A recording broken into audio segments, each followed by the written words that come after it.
Hello and welcome back to Twisted Veil, a Through the Breach actual play presented by Ink and Lyre. We have some exciting, somewhat dark stuff to get through tonight, but before we get into it, as always, announcements. Yeah, hey everybody, I'm back. Last week, my body was trying to kill me from the inside out, but I'm here now. I'm alive and I'm ready to party. All right, so I'm really excited to see everybody again. We're excited to all be here, and I want to give a shout out to our partner, Nine Realms Gaming. They create top-notch gaming accessories from the finest woods this realm has to offer. I don't think I'm ever going to get tired of saying that. I just love the phrase.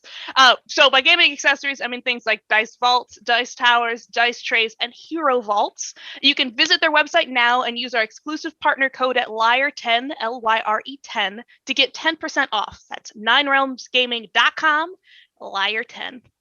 We also want to shout out Tabletop Audio at tabletopaudio.com for the ambiance and music that we use from time to time. All of their audio is amazing and completely free to use in your own games, but you could also consider supporting Tim on Patreon so he can continue to make amazing sound sets. We here at Ink and Lyre currently support him, and we encourage you to do so as well. And we'll put a link to his website, tabletopaudio.com, in the chat. All right. I'm feeling very high energy and social, which is a perfect segue to talking about social media. You can follow us on social media. If you use command socials, you can check out Ink and Lyre on all of our social channels. Or if you want to follow the cast, those as Frenetic and me, and those who are a little bit more chill, you can use command Twisted Cast, and you can follow the entire cast of Twisted Veil. And speaking of socials, happy Pride Month, everybody! If you look at our Twitter, we're actually doing a giveaway of one of our Schools of Magic t-shirts. It's got a rainbow theme, so it's full of pride. And obviously all gay people are wizards, so it's very thematic. You can visit us on Twitter for your chance to win. You can also, if you like our show or any of the other shows on our channel here, you can join us on Discord. It's free. You can come chat with our community and cast members if you like. There are links to our Discord in the About tab on our Twitch profile, or you can pull it up by using the command Discord. You can also subscribe to us on YouTube. We're everywhere, all the time, every corner of the internet. We're there, watching, having a wonderful time. But you can subscribe to us on YouTube to catch up on all of our shows. That's command YouTube if you want to take a look at that. Community social-wise, we are rounding the corner. We're so close. Don't forget to contribute scrolls to our community challenge so that we can bring a Snock tarot card from our Fate's End show into the world. We're getting there. We've made a lot of progress. Our goal is 800,000, which is so many points, but we're really doing it, which is very exciting. All right, audio-wise, at a certain point, I will stop yelling and you'll be able to hear other things. So I'm going to shout out some of the audio used. We want to shout out Sirenscape for the ambient sounds, music, and their online player that we use on stream. And we also want to shout out Ounce's Music, who's a musical artist that Brent specifically commissioned, who's responsible for most of our soundtrack. If you like his stuff or really want to hear how awesome the rest of his music is, you can check him out on Bandcamp, Twitter, Instagram, or SoundCloud. That's Ounce's Music. All right. Couple of big announcements, new things coming in this week in particular. So, big announcement in celebration of our 1,000 follower goal. We are doing a 24-hour long stream. It's going to be tons of fun, it says to say, as we all struggle to stay awake. No, it's going to be a ton of fun. We're going to have a variety of cast members streaming, and you can come join us for the chaos this Friday, June 25th. It's starting on Friday, and it'll go into Saturday. Also exciting things coming up tomorrow, a reminder that Iron Valor will be returning tomorrow. Brandon, who you know from Iron Valor and from Fate's End, he's going to be DMing a brand new Candlekeep Mysteries campaign.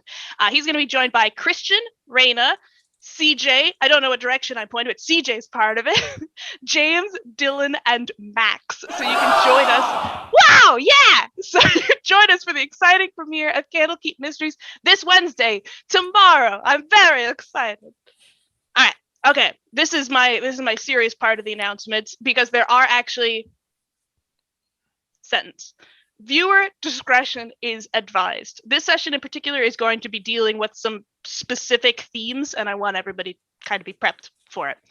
Twisted Veil is intended for mature audiences and engages with potentially triggering themes.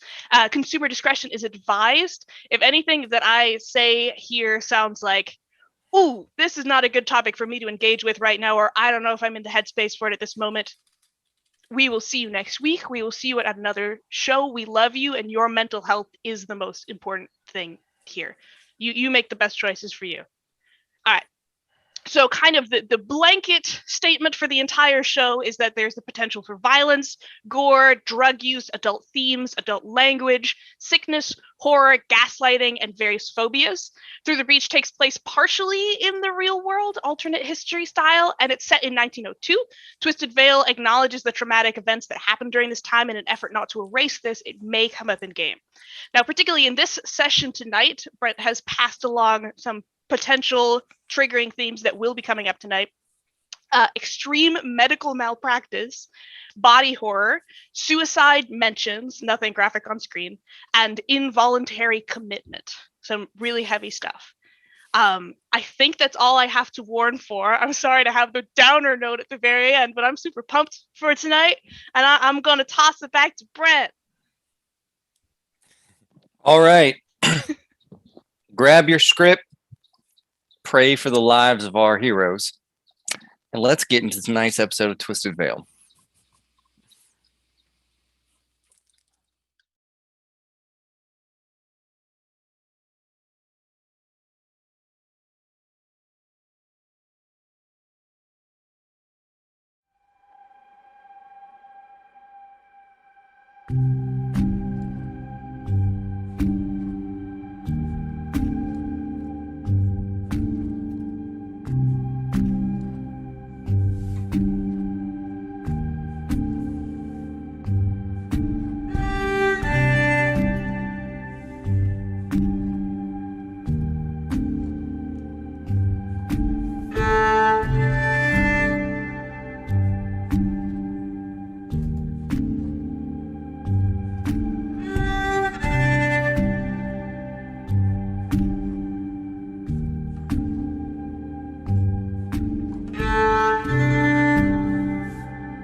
All right. Where we last left off, Ellie and Frey went out on a bounty hunt where some interesting questions were posed on the dangers of necromancy. After their action-packed adventure, Ellie and the party made their way back to Necessities and Desires, where she finally decided to finish the task. Once the gun was dropped off, Neve and Ellie had a delightful date where they met Abdullah. Oh, I can't say that. Abdullah, thank you. Abuela, I'm bad at Spanish. Abuela Ortega. Ending the evening on a high note, they went back to Ronan's bar where drinking commenced. Suddenly, Ellie realized that she hadn't seen Nemo in days. Where was Nemo? How in the world had everyone noticed Nemo, or had not noticed that Nemo had been missing? But before they could act on this, the drugs kicked in. A stranger at the bar was amused that Ellie didn't recognize him, and everything went to black. Our story continues as a young white-haired girl makes her way through the caves back to Ronan's bar. Nemo, you've been off doing things. For like a day and a half. Oh, it's been like 4 days. I'm pretty sure it was a day and a half. I would remember if it had been 4 days. Would you? I'm pretty sure. Maybe you make your way through the caves back to Ronan's bar. It's a bit quiet, but lights are on. You can see the double swinging doors up ahead.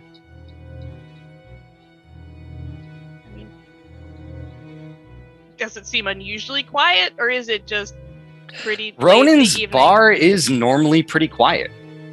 There was like a big party, but you don't know about the piano being fixed. All that stuff kind of has happened while you were gone.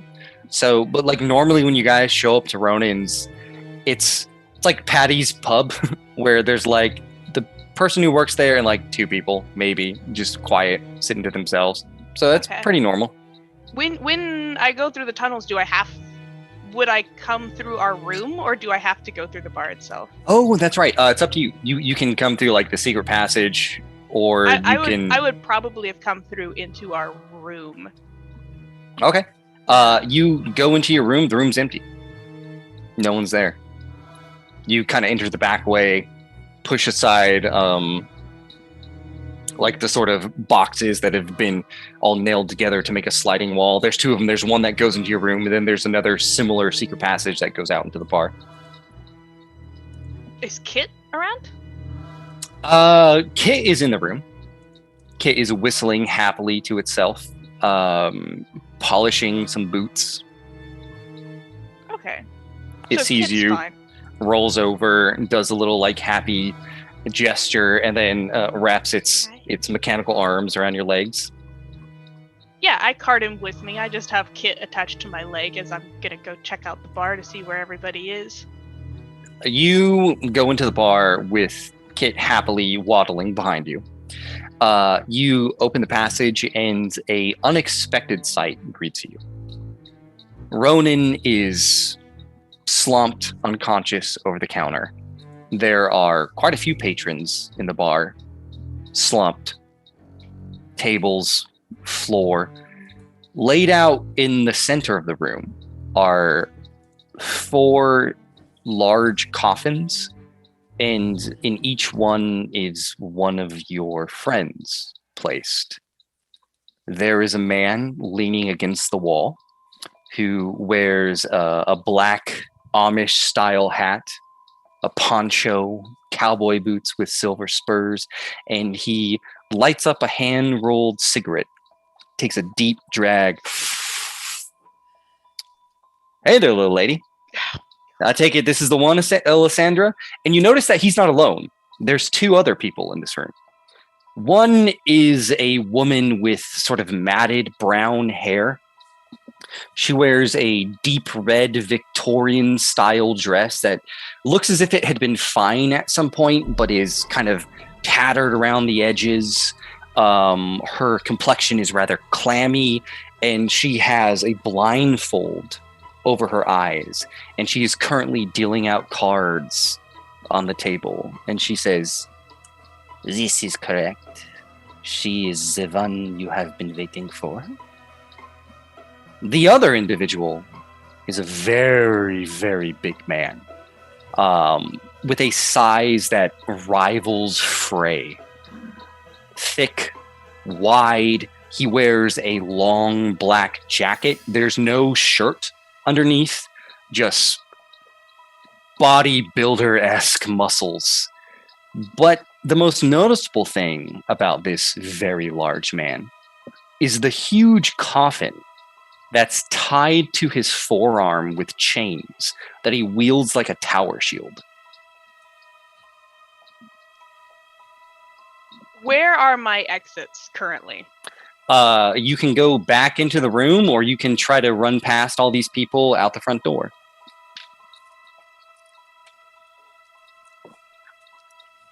They've seen me though, right? Yeah, like he's seen they're you. talking to me.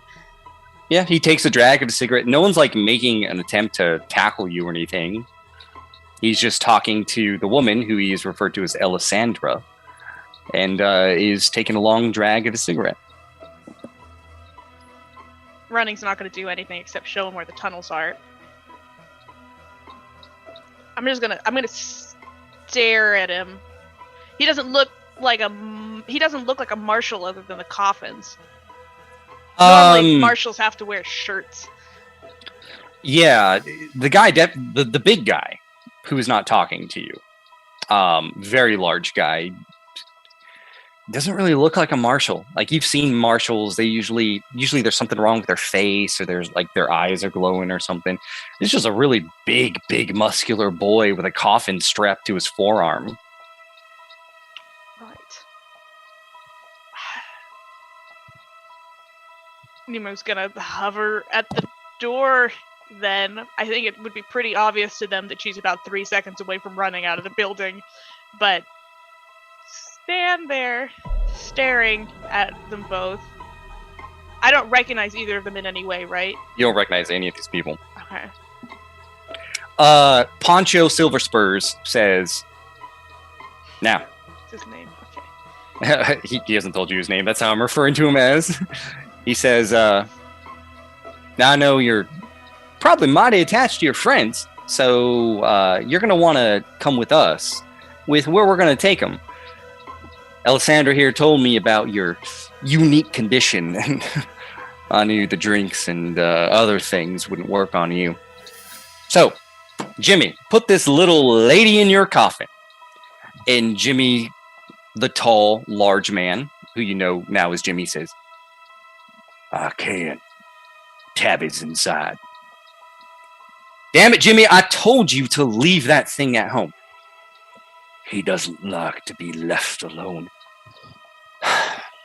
Jimmy, it's not a goddamn pet. You said I could keep him.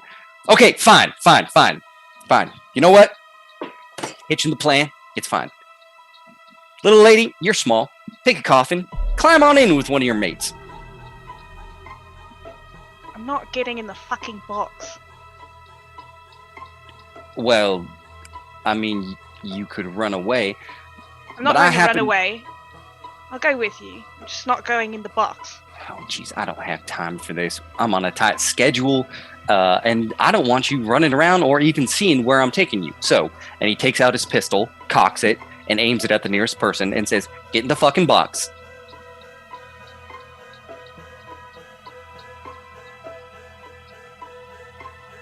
Nemo's going to start moving towards the boxes. But you didn't kill them already. Oh no, they're quite alive. I did not go through all this work just to kill them so easily. Alright, so you're not going to shoot them now either then? Well, if you piss me off, there's only one I really want alive. One that I care about. One that needs to experience justice for what she done. Okay, so Ellie. So you're talking about Ellie and you're trying to be vague, but you are talking about Ellie. I'm like standing in a coffin at this point.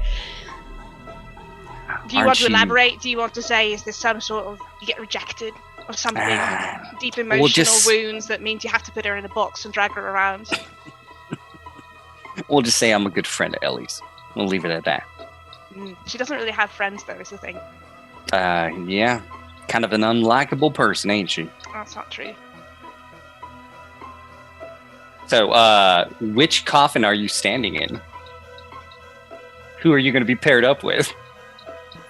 Ellie. Okay. All right. Now I need you to lay down. We're going to hammer this bad boy shut and, just pretend you're dead. Pretend you're in your natural environment. Why is the thing? I'm not scared of you at all, if you understand that. What are you doing? Sometimes someone does really bad things. Someone takes everything from you. Someone's cruel, evil, and mean, and the law ain't enough to bring them justice, so you gotta take matters into your own hands. Did she, kill your dad or something? Why don't you ask her about it when she wakes up? You're gonna sit in the coffin. This is not something that Nemo is necessarily equipped to deal with. She can't fight these people, and she doesn't want any of her friends to get shot. Jimmy begins to go around and nail the lids shut until eventually he gets to your coffin and just kind of looks down and says, "It's going to be hard to nail it with you sitting up. You got a cat? Who's Tabby? Tabby's my pet. Damn it, Jimmy, he's not a pet! I'll lie down and maintain eye contact with Jimmy and feel kind of shitty because there should be something I can't carry all of them, is the thing. The best thing I could do is be here while they're unconscious. Yep. Okay. Yeah, I lay down and stare at Jimmy.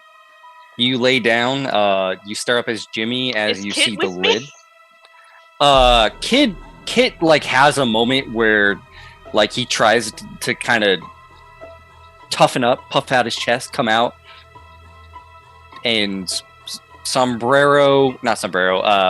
Poncho Silver Spurs just sort of laughs and like shoos him off. Kind of like puts his foot on him and like kicks him until he rolls like a bowling ball back into the room you came out, and he shuts the door.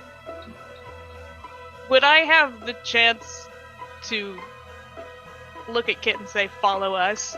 Like, just mouth it, not actually say it out loud while he's kicking him away? Sure. Give me a Whatever the equivalent of sleight of hand is, right? pickpocket. Is kind of well. Stealth? Pickpocket is described as sleight of hand. Okay. Pickpocket literally in the description says sleight of hand, both as theft and an illusion. Okay. What's my target number? We'll say it's a target number 10. All right. Awesome. I got a 15. All right. I don't know where to put the card down. I got a 15 of masks. You make some gestures to Kit, kind of like, with a head nod and, a little hand gesture, and the lid slams over you. You hear the pounding of nails, and everything goes black. But it's just like a normal box, right? It's not like my last box experience. Correct. Okay. So you're going to go through the quick experience of being loaded up into a wagon, hearing sort of a conversation happening between Jimmy and Poncho Silver Spurs, where Jimmy's talking about, I don't understand. You went through all this work. Why not just kill him? Because you see, Jimmy, sometimes death is too good for certain people. Sometimes people do such terrible, terrible things that they have to atone for their sins. And Jimmy says, but I mean, taking him to the doctor. Well, Jimmy, if I know Ellie Wiley, I think she'll survive. She'll get out. For the rest of these folks, I doubt it. But that means they're probably going to be real mad, and they're going to come after me. And if they don't, well, Alessandra here can always find them again. Yes, now that I have some of their hair, they will be much easier to track. Perfect. And then we can have ourselves a good old-fashioned shootout. Justice, like that, in the wild, wild west, Jimmy. It'll be good. It'll be epic. And maybe Miss Wiley will remember what she did. And her friends will question why someone as terrible as us is going through so much to hurt her so bad. Remember, Jimmy, we're the heroes of this story. We're the ones that were wronged. That conversation happens over a bit of a trip, the shifting of a wagon, moving along. It's a bit muffled from behind the box until eventually you're unloaded, you're moved. For a moment you hear like trickling water, and eventually everything comes to a standstill. And you're stuck. Are we there? No response.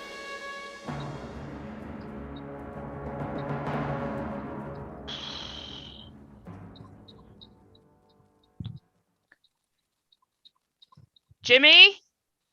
No response. Tabby? No response.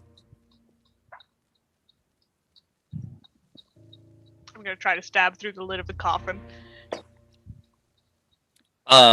with your blades, first of all, you are doubled up in a coffin, so you have maybe a few inches above you, and you are struggling to get the knife, and when you do... Okay, then I'll just kick it open. I'll just kick it open. It's nailed shut, doesn't Okay. move. I make an effort. You make an effort, but it becomes very, very quickly apparent to you that, especially with you stuffed in here, so now you're too high, with nothing but an inch to move, there's no leverage. Like, you manage to get your knife and slide it, but all you can do is kind of like barely lift it up to tap the coffin. You can't even stab it. It's just such a compact, tight space. Nemo thinks about shooting the coffin. But she doesn't have that many bullets. Yeah, you might put some bullet holes in it, but you're not going to be able to blow it open. It's nailed shut. There's no lock.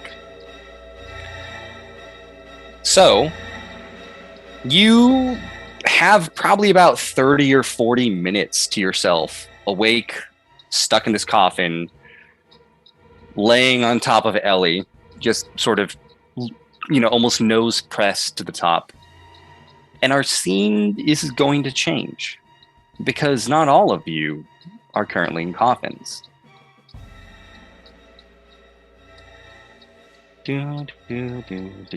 Toby. Oh, good Toby. Okay. Toby, you're the first to wake up. Am I still in the coffin? I thought everybody was in a coffin. Toby was at some point. Toby, you find yourself laying on your back. Uh-huh. A white light hums loudly above you, shining directly into your eyes. Somewhere near you, you hear a feminine voice softly humming. You try to move and discover that you have been restrained to a table with thick leather straps. Okay. Your clothes are gone, and instead you wear a simple hospital gown. There is a woman in a long white coat and a nurse's hat. She moves and leans over you. Shh. You just had yourself a bit of an accident, but don't worry.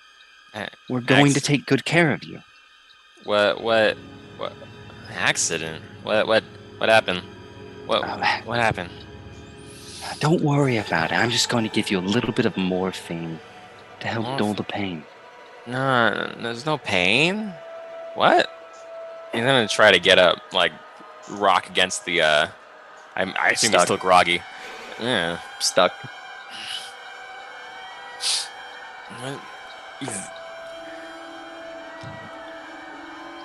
Where am I?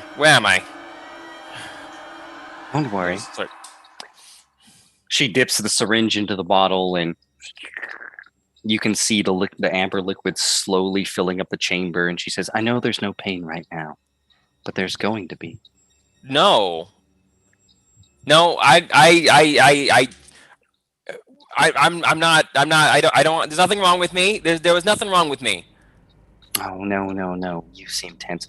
Let's look at your diagnosis. And she sort of puts the syringe on the table, walks over, and opens up a folder. Lungs? No. Spleen? No. Heart? Here we are. It looks like there's a problem with your soul. My soul's fine. Hold up. Not according to this diagnosis. We're going to have to cut in very deep to get to that. No, I don't. There's no consultation. There's no nothing. Hold up. I want to see the doctor. I want out of here. I'm not ready for this. The doctor will be with you shortly. How about we double the morphine? Just our little secret. We wouldn't want your screaming to disturb the other patients. And she fills up the rest of the chamber.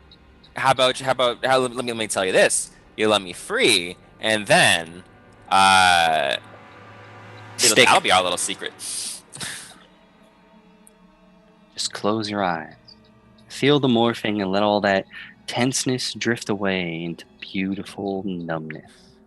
Relax. Then we're going to start getting you out of that beautiful skin. I don't like where You this is have going. such beautiful skin. And now that you're clearly seeing her, you can see the way her mouth moves and smiles. There's like not enough expression. Like she's wearing a thick rubber mask that doesn't bend when it speaks. I'm morphined up. Oh my god. You are morphinged up and in a cloudy haze where it's hard to focus. And he's I didn't I no thank you. And he just falls down. Meanwhile, Neve, you're the first to wake up. Oh, hell. In a coffin. Okay. It's dark, pitch black, and as you go to move, you find a barrier mere inches above you. You don't know where you are. You don't know what happened to you. You don't even know that you're in a coffin, but you know you are in a small place. It's cramped. It's quiet. Hello? And Meave is gonna bang on the top of the coffin. Thud, thud, thud, thud. What happened? Hello? And Meave is starting to panic already, being in this coffin. I mean, they don't know they're in a coffin, but it's small, tight space in there. Hello? Reach for their necklace. Is their necklace on them? On.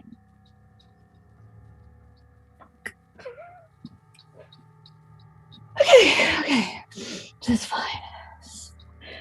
Okay. And it's gonna just kind of literally just punch the top of trying to get it loose, get anything loose, just get the top off, and just they start punching at it and pushing at it and kicking at it. You have the same problem that Nemo has, where though yours is a bit more roomy because it's not double stuffed, there just isn't any room to get leverage. You are stuck. The air is damp. You can smell the stench of your sweat. The wood is rough against your fingertips, and a slow dread begins to creep over you. It's almost as if you begin to realize that this is indeed a coffin. Have you been buried alive? All that dirt? There's no way you could possibly escape. You're going to suffocate here. In centuries from now, all they will find are the scratch marks you left inside the lid. Can anyone hear me? Please. Please let me out. And I hear them? Nope. And Meave does not give up, but they're sort of, it's less, after a little while, less and less fight behind their movement. And they just, okay. Yeah. Well,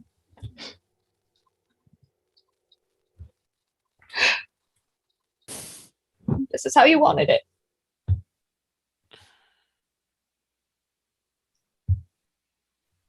And they just lay back. You wake up to the sad pleas and desperate slams of a familiar voice nearby. You too are in a very, very small box, but you recognize the voice nearby as Meave. Meave? Yeah, I like. Ray? Essentially, I try to get up and hit my head a little bit. Yep. Maeve? Really you? I think so. Are you? What the hell happened? I don't know. Last thing I know, we were at the gallows, and now we're here. I'm in a box or something. Where are you? Same. I don't know. I was gambling and everything faded out. I saw you fall. How the hell did we get out of here? I don't know. My necklace is gone. I'm not strong enough to kick the box open. Let me give it a try. Hold on. I'll start punching. Assuming that's not working. You're a big boy.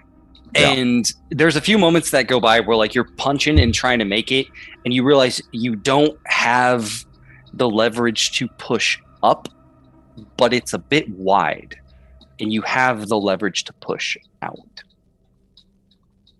And I'm gonna need a target number 12 athletics or might check. Okay.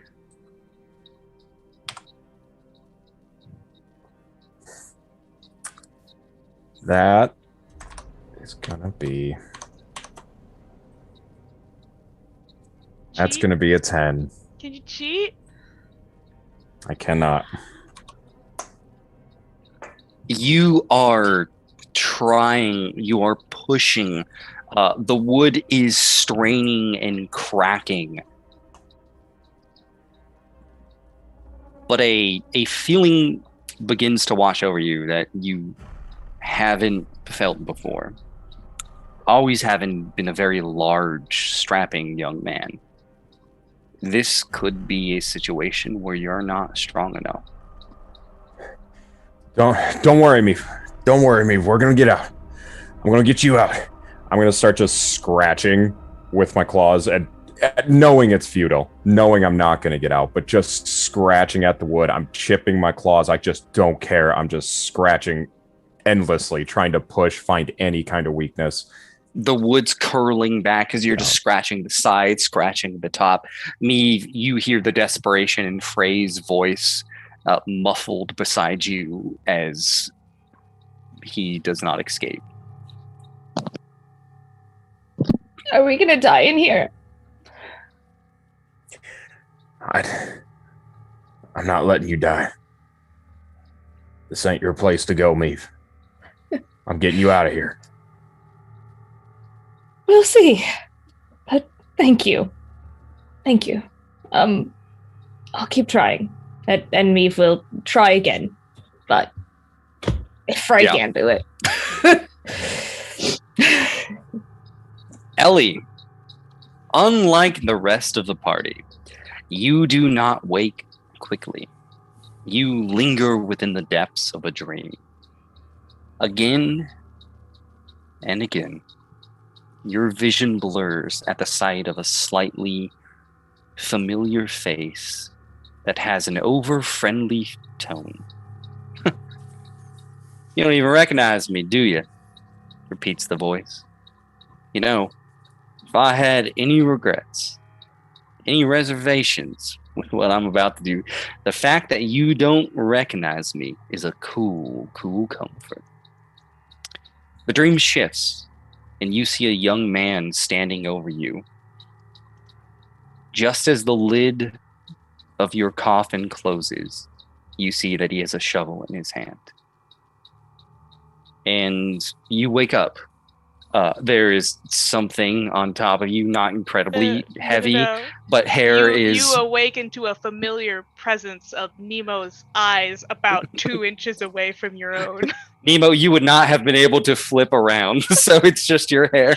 There's not enough room in this coffin. But yeah, no, you wake up, there's something on you, and there's just something hairy falling into your face, Ellie. You have no idea what's going on.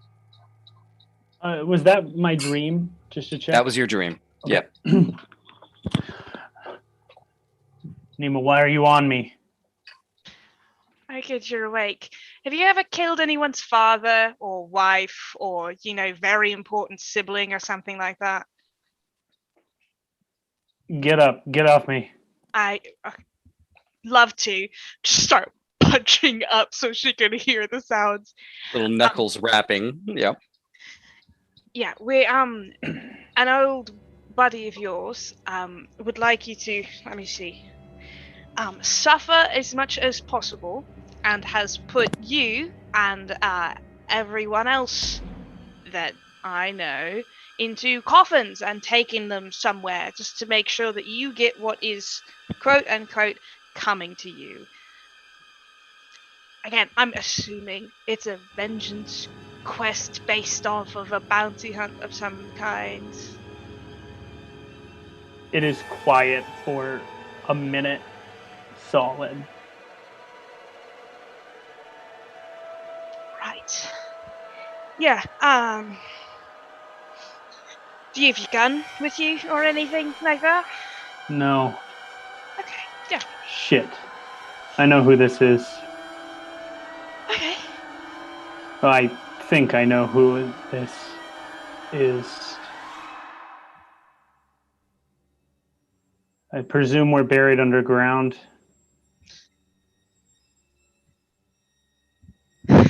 What? Are we underground? Do you know? I don't know. We're not underground. Why would he put you? Why would he put you underground? Because we're gonna die. No, he said he didn't want to kill you. Oh no, He he said wants to kill me. No, he said the dying was too good for you. He wants you to suffer. So well, he said that you're going to get out of this alive, and that you're going to come and find him. So why would he bury you if that's what he wanted to do? We're not buried, Ellie. okay. I can tell you right now, I think we're underground, and I think we're dead. And I think who did this to us is going to make sure that I have the worst thing imaginable happen to me. Suffocating while you lay here next to me, that would be pretty bad, Nemo. He said he wanted you to survive, so I don't. Let's hope you're right. Can you open the coffin? Not from the top, no, I can't. Uh, I'm sorry, I should have done something, but I didn't know what to do because the only option was to run away, but they'd already seen me, and then I can't lift you up because, you're made of. I don't know what to do either, Nemo. Let's push, I guess, on something. Yeah. I would like to check. Do I have my arm? Your arm is gone. Cool. There's just like kind of like the metal cap, like where it normally connects, but it's gone. There's another like long pause for you, Nemo. Nemo, my arm is missing. Okay. I think we're gonna die. I've got 2 bottles of brandy in my skirt and a gun, and I've got family photos from that Dick's office, and I've got some money. I was thinking maybe we could shoot our way out, but I don't know if that will work. I've got a lock-picking set, and I've got all of the letters off of a typewriter. You are saying all this, Nemo, and you're feeling, and the knife is gone, and your clothes have changed, and you are in some sort of gown. Wait, I've been conscious this whole time. It makes no sense. Where would when would they have taken your stuff? And there's another thought. If you are going to die, well, I'm not going to die. Ellie will run out of oxygen and you will be here. Yeah. With her corpse.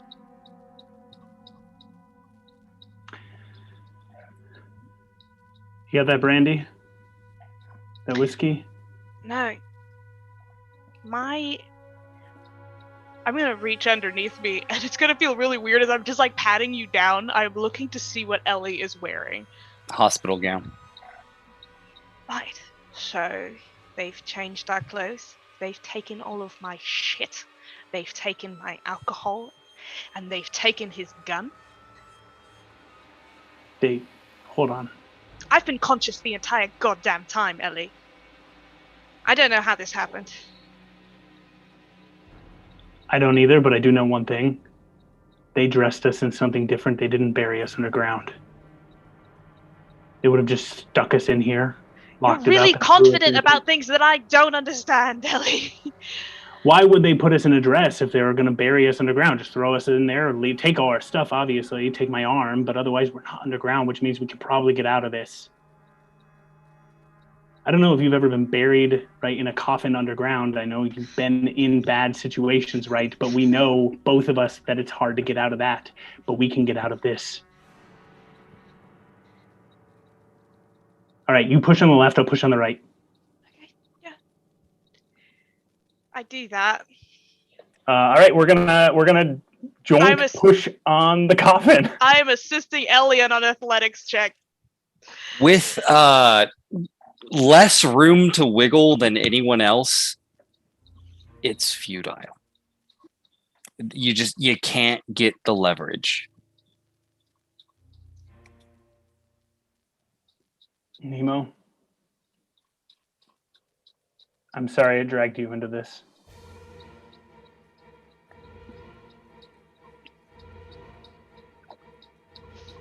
I don't want to have to watch you die, Ellie.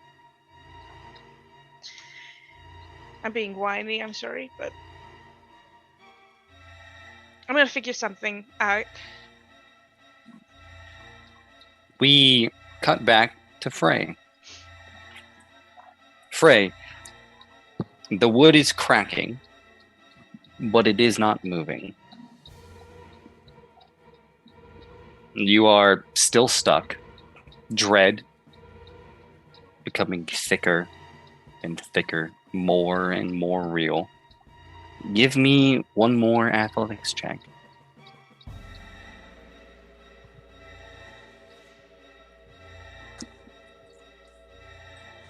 That's going to be a 6.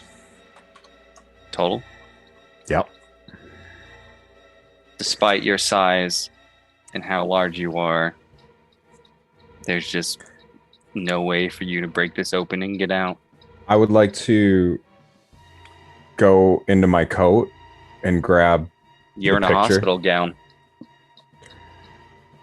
Picture's gone.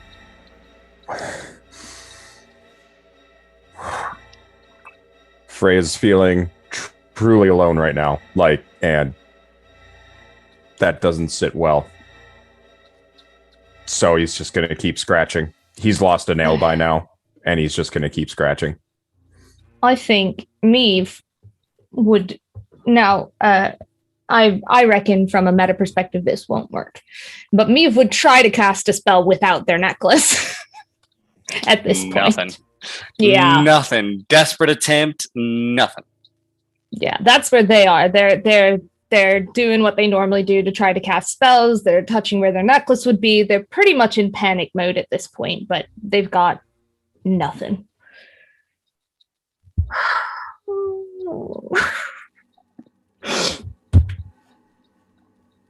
Can I try? Can I try? Can I use? And try to shoot a gun with a gun not there. Can I try martial arts against the side of the coffin? Just stuck. No room to do karate. Just stuck. I'm just gonna punch the side of the coffin and be like, "Fuck!" and then go back to We cut back to Tobias, who currently has a strange-faced woman leaning over him with a Sharpie, who's sort of making cut lines around his face. And in your haze, Toby, you hear, Toby. Am I awake at this point, or am I still? You're morphined out, but you're awake, and you hear concept. Look how this went, Toby. You got yourself in quite a predicament, didn't you? Concept? Yeah, it's me, your best friend. Yeah. How are we gonna get out of this one?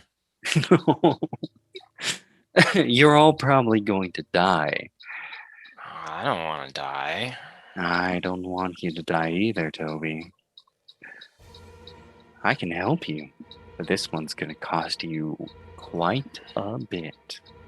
How are you gonna help me? What you gonna make? I'm going to make it all better, Toby. Oh, all better. Okay. All I need you to do is say yes. Yes? Yes to what? That's a good boy, Toby. That's a good boy. The voice fades, and you see the reflection of a scalpel in this woman's hand as she kind of leans over you. Frey, your scratching finally gives way as just your claws pull through a small, like baseball-sized hole. The wood suddenly gives way. You thought it was much thicker than that, but apparently this desperation, it wasn't as thick as you thought. It wasn't as thick at all. And you can now kind of like reach out and work with the wood. Yeah, I will do that, and I will climb out immediately. Give me a target number 8 athletics check.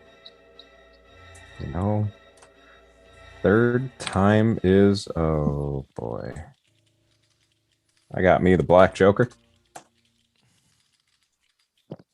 I'm sorry, Toby. Did you actually? Mm-hmm. Oh my god. Oh boy. There's still time to turn it around. Everything could be okay. It's okay. It's fine. It's fine. We're early on in the session. We can't kill him now. That's going to have consequences, which we will talk about very, very soon. Okay. Give me another flip. Okay. For every flip you fail, something's happening. Is this athletics again? Yep. I got an Target 11. number 8. You managed to finally, like, your first attempt, that took you probably about, like, 30 minutes. Failed.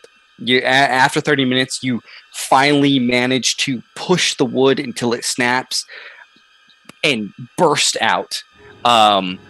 You're taking deep breaths, clean air, because you were in, like, this tight, confined space. You find yourself in a room. Next to you, there's another coffin, which you immediately think is probably Meave. There's brick walls. There's thick black grime that's sort of seeping out of it. You're wearing nothing but a hospital gown. And when you look down, you find that there is a tag that hangs from your ankle. There are 2 metal doors in this room, one going to the left and one going to the right. Maeve, I will immediately. I'm out. And I start just hammering away at her coffin. Is it doing anything?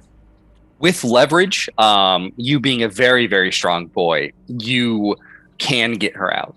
The big thing that was keeping you in is not that you had a lack of strength, but that you had a few ancient. So, like, now that you're there, you're digging your claws into the side, and you're just pulling the nails out, and it snaps open, and you see Meave inside, also in a hospital gown.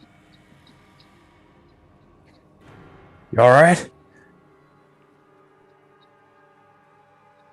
All right, come on. It's okay. It's all right. Come on. I will pull Meave into a hug. Meave is just clings to him for a moment and okay. I don't know where the hell we are, but we need to get out of here. It's all right. I don't know where everyone else is, but you're right. We gotta get the hell out of here. Can you We walk? gotta find them. Yeah, I'm fine. Just a little. I'm fine. All right. I help Meave down, out of the coffin, and I'd like to double check that ankle tag that I got going. Does that say anything? It says FQ, choice, decent bone structure, quality meat, left leg suitable for room 6. Okay, we're good. Is there a tag on Meave? You look down at Meave's ankle. There's a tag. It says FQ, select, lobotomy shows promise, hands order, number sign CH645332. Can I get you to make a target number 8 animal husbandry check? I really need you to stop making me do checks. Meave is Get another starting to. Okay. What's husbandry based off? I think you're trained in Tenacity? husbandry. Charm. It's a charm. Yeah. I am actually not trained in husbandry. Give Don't me move that homesteading. horse. I don't even know what that is. Homesteading is tenacity, or husbandry is charm. I know you have an animal thing. Wilderness? Do you have It's wilderness? just a I have hobby. wilderness. It's not a skill. I just like Callie. That's my skill. All right, you got charm. I'm gonna cheat the hell out of this. That's what's gonna happen. So I'm gonna cheat that into a 9. So, during your time as being a rancher and everything, sometimes way out in innocence, you'd talk to the local butcher. FQ is kind of a rating for like flesh quality, meat quality. Right. And you're starting to realize that this is the quality of meat that you are. So there's a bit. You have, when it comes to beef, you have prime, choice, select, standard, commercial, utility, cutter, and canner. Apparently, you are seen as choice. So you're third from the top. Meave Terrified is and flattered. one below you. Meave is select. Okay. Meave, I don't necessarily like what I'm saying right now. That FQ thing there means that I've seen this on cows. We are going to be butchered, apparently. I need you to pick left or right. Oh.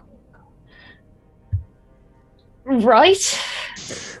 I immediately grab Meave by the hand and we bolt to the right door. You bolt to the right. Both of the doors are like big iron heavy doors, but you grab the handle and it opens, and inside this room, it's an empty room. There is a coffin sitting in the center. Tobias? Ellie? Ellie and Nemo, you hear the voice of Frey. Nemo is crying in the coffin. I just start tapping him on the top again. All right, let's go. And I rip that one open. We'll assist if necessary. Okay. I'll take the help. With a bit of time, he digs his nails in. You help him the best he can as he pries it up, and you put your fingers in there, and together you, and the nails break loose. The coffin gets thrown open. You see Nemo in a hospital gown laying on top of Ellie in a hospital gown. Both of them also have tags, and you guys are out. Ellie is missing her arm. Nemo, Ellie, come on, get out of there. Let's get you out of there. And he's gonna try to help Nemo out first when she's on top. Thanks. Nemo will get up and then immediately start helping Ellie up. Maybe Ellie can't stand up without her arm. Nemo's not being super lucid right now, but is just trying to get Ellie out of that box. Okay. Sorry, where's Tobias? Tobias is also out here, yeah? I haven't found him yet. Are you two, did they do anything to you? I mean, they took Other all my than put clothes you in a off, box. which is pretty fucking weird. I was conscious for the ride over, and I heard them talking to each other. One of them, his name's Jimmy, and he has a pet. The other one's named Alessandra, and she's got all these like tracking power. Okay, but the guy who put us in the boxes, Bradley Cannon.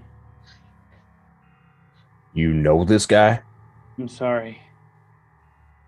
And Ellie just walks over to a wall and sort of sits down and just hugs with her one arm, her knees. Yep. Maeve's gonna go over and kneel down and be like, we can't stay still. We have to get out of here. They've tagged us for meat. We need to go. We need to find Tobias and we need to go. Frey, would you like to look at the other tags? Yeah. Yeah, I'm assessing them as well. Ellie's tag says hair, suitable for wig. FQ, standard. Eyes order, SH-43362. Nemo's is FQ, cutter, which is one of the lowest quality of meat. Oh, Possible anomalies, further testing required. Quick question. Is my mechanical eye missing? No. small All right. victories. Well, as you're looking at those tags, I'm just gonna kind of be. We gotta go. I'm so sorry, everybody. It's not your fault. It's really not your fault. I mean, no, it is. It could The happen to asshole anyone. Who brought us here? Oh, he's an asshole. And we're Bradley gonna Cannon. kill him. No. You all can kill him. I can't. I deserve this. Maeve is crouching by Ellie and is just going to hug her very briefly and be like, I'm sorry. And pull back and be like, I don't know. That was, come on. We just have Ellie. to go. Ellie, you can pay for your sins later, but you gotta live to do it. Get the hell up and let's go. Can you give me a leadership check, dear sweet Frey? Can I assist Frey by saying, Please assist me. I told you I don't want to watch you die. Please. Ellie. Okay, what's leadership based off? It is the charmy one. Charm. And what's my number? T and 8. Yeah, 8's normally normal, so we'll say 8. Okay, 8 it is. And I got an assist by begging Ellie not to die in front of me. I got the 8. I flipped 2 cards and got the 8. Yes. All right. I'm just gonna. Ellie's gonna look up. Fine. I can go out beating the shit out of a lot of other people than him. Let's go. Let's go. Is there any other door, or is it just going back the way we came? So there are two doors. One to your left, one to your right. You went to one. We went to the right you one. go. Mhm. Yep. You go back to the left one. Open up. Inside immediately there is a door leading out, but it is locked from the outside. It is very, very heavy. Very, very thick. It'll be a snowball's chance in hell before you can get through it. However, in this room, there's like a long laid out metal table with nothing on it. There's a chalkboard that has a crudely drawn outline of a human where different sections of the body have been outlined and dotted, and it says things like thigh meat, primary muscles, and all the like the FQ choice, standard, cutter, select.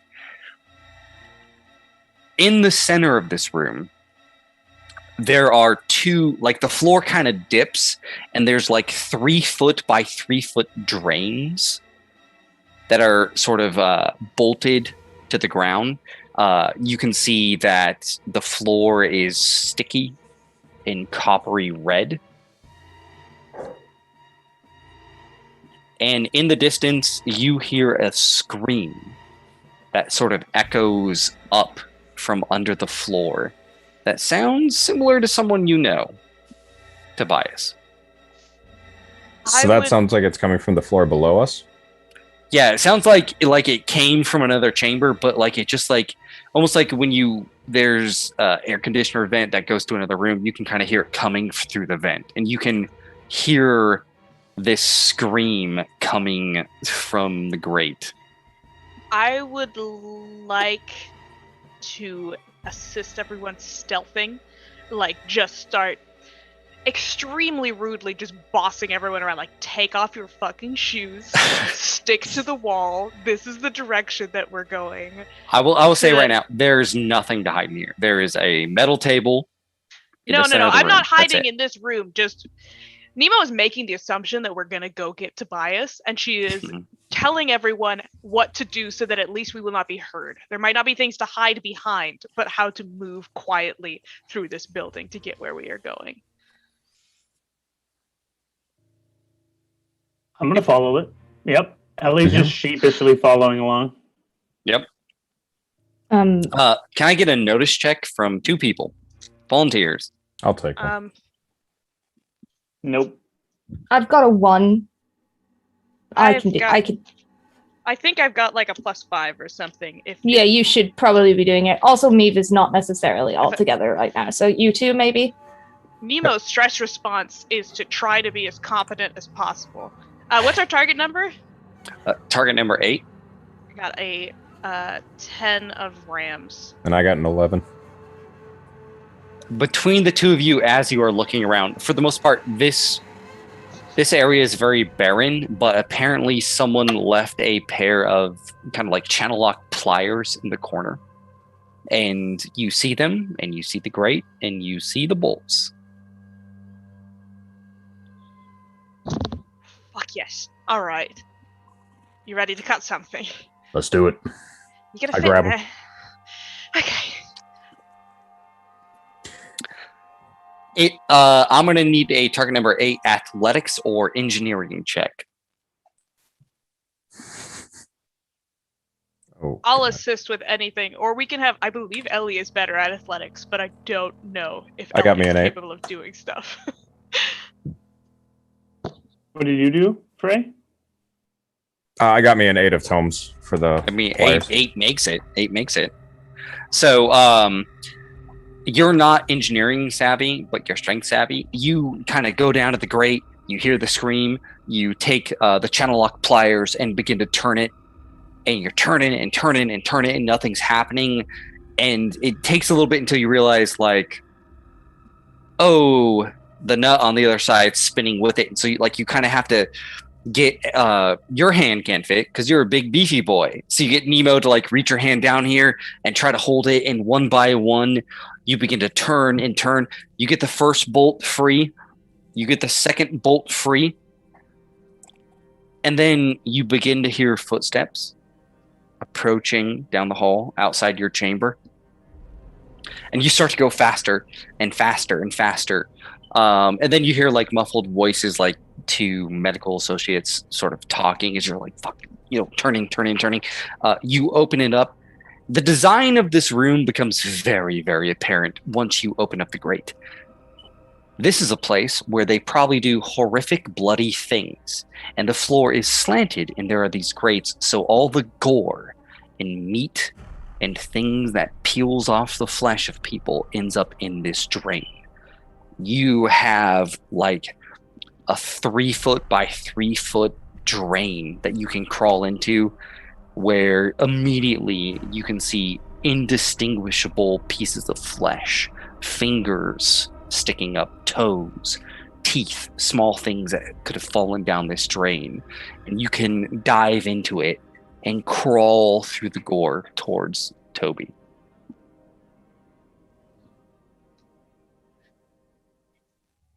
While this is happening, Nemo, you can see, you're kind of posing the question of what can Ellie do, right? And you are seeing the same reaction Ellie had when the riot breakers first broke in during the train heist out of Ellie. Meave, you would recognize this as fairly similar to what happened to you while in the tank when you were freezing.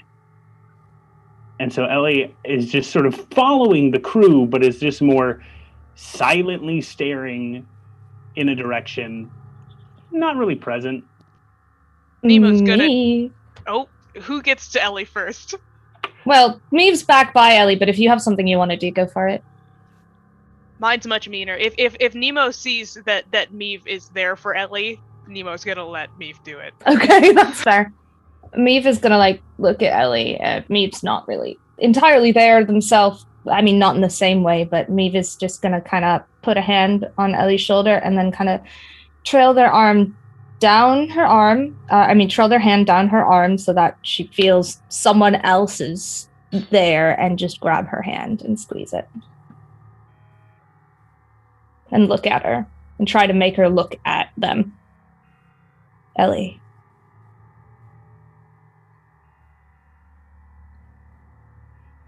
What? Smiles a little despite themselves. We've all made the wrong call, hurt the wrong person, or hurt the right person. But now's not the time for one of my chats. But we can't atone by just letting ourselves die. We do better than we did before. We put more good in the world than bad. That's how we fix this. Not dying, not giving up. Please don't give up yet. You have us. I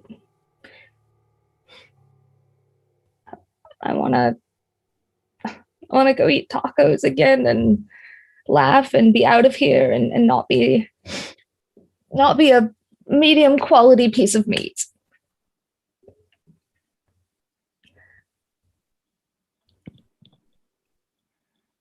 That would be nice.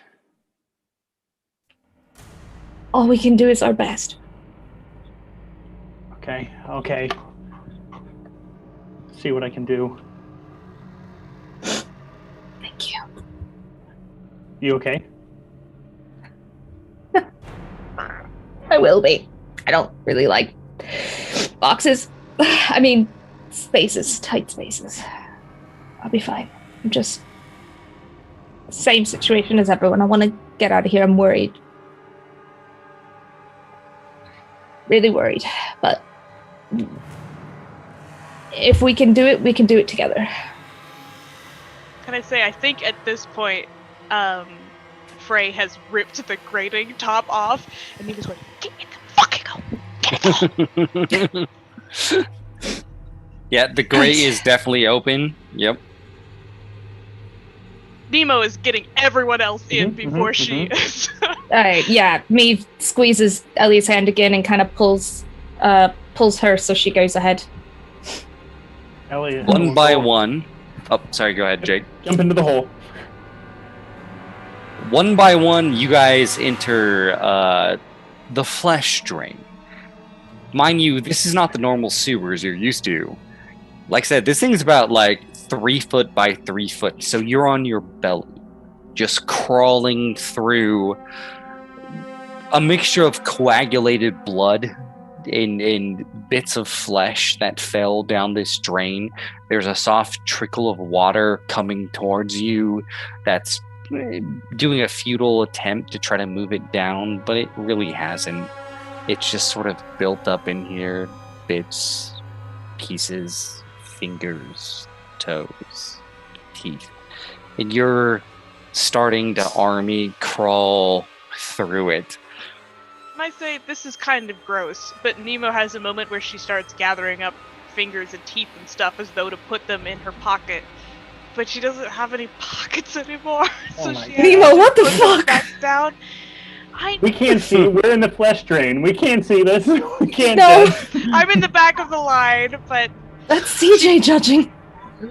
But I know that I can't heal naturally. I might need these teeth later, but I can't bring them with me. That's valid and horrible. Jeez. This is the most disgusting adventure we've ever been on. Yeah. And you guys got sewer there's no- polio. 1 to 10. No kind of pockets on this hospital gown, right? I guess I could Nope. eat them, but that's too gross. It's a hospital gown. Okay. It's Okay, it's a I don't do hospital anything. gown, and you guys have like Sorry, the I'm constant freaking CJ out too hospital. much. I do nothing with the fingers. By the time we get to Toby, Toby will not want to be with us anymore. You What all have you have the become? hospital. Wait, you Like all have Nemo the hospital. shows up with a pocket full of fingers. Hi, Tobias. I can't. I Well, can't with Toby, this game anymore. I throw up with a bouquet of fingers. Tobias. Honestly, at that point in time, Nemo could give Tobias a hand. Anything he needs. Okay. Back on track. Oh my god! Back on track. Jesus, you goons. Who's in front? That's the first thing I have to ask. Who's in front of this gore parade? Frey, maybe? Frey, you in front? I would like to say I put the grate back on, or like, do I have the option to do that as we dive down, or is it like just you so... guys can communicate. You could have gone in front and be like, "Hey, put the grate back on behind us," and Sure. whoever's in the back. Nemo did that. I went in front. Then yeah, I'll be in front. All right. You sort of slosh, army crawl your way through the gore, look up through the grate, and as you're looking up, like you don't see anything. Like this room is much, much better lit than the room you were in. There's like fluorescent light, and you hear a voice come over the intercom that says, "Could Nurse Glee please attend to patient 116 in the C ward? They've removed some of their stitching again in an attempt to get the devil out of their chest." And then you hear a feminine voice say, "Well, duty calls. Don't go anywhere, sweetheart. This has been an excellent session. By the way, this fits like a glove." And then there's the clopping of feet, the sound of a door opening, and it closes. The most terrifying clopping ever. Can I? I'm looking up through a grate. You friggin' take out the channel locks, grab them, and just start maneuvering, and eventually you push it open. And you push it up, and you see Tobias high out of his mind on morphine, laying on a table. There is a medical bag on a desk in the corner. And Tobias, what do you say? Hi, guys. Tobias, my God, we got to get out of here, man. Here. As Tobias says, "Hi, guys," your chest straps have been loosed, Tobias, and instinctively, when you say hi, you lift up your hand to wave, and you guys see that the flesh from the wrist up has been peeled back like a glove and is gone. And it's just muscle and blood and gore coming okay. down his wrist. Okay, wait. All right. Frey, are you getting out of the grate? Can we see this? I'm getting out of the grate. Yeah.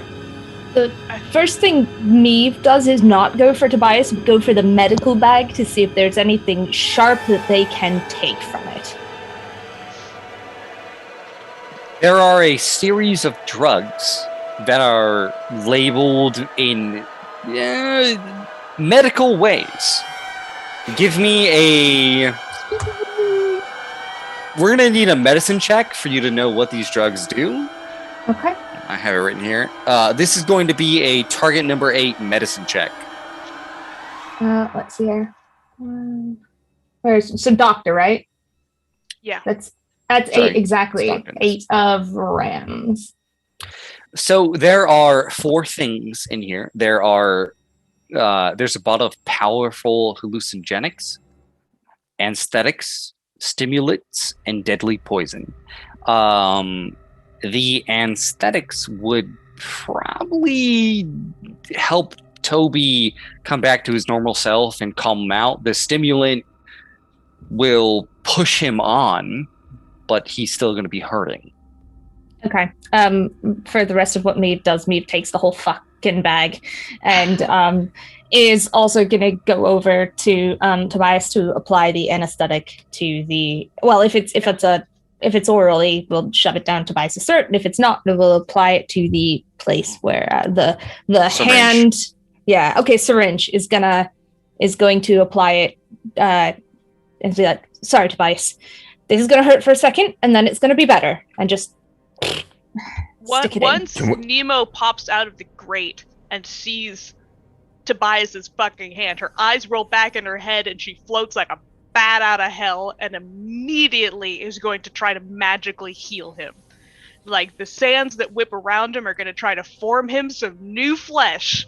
Like, see if that's possible. Like, completely unhinged, everything goes pale, and she just levitates at him like a horror movie villain. It's, while you're high, it's not a good experience, especially while you're getting a shot from Neve. There's just like a girl in white T-posing towards you. With blood Without all over any me. focus, can you do that? Fuck.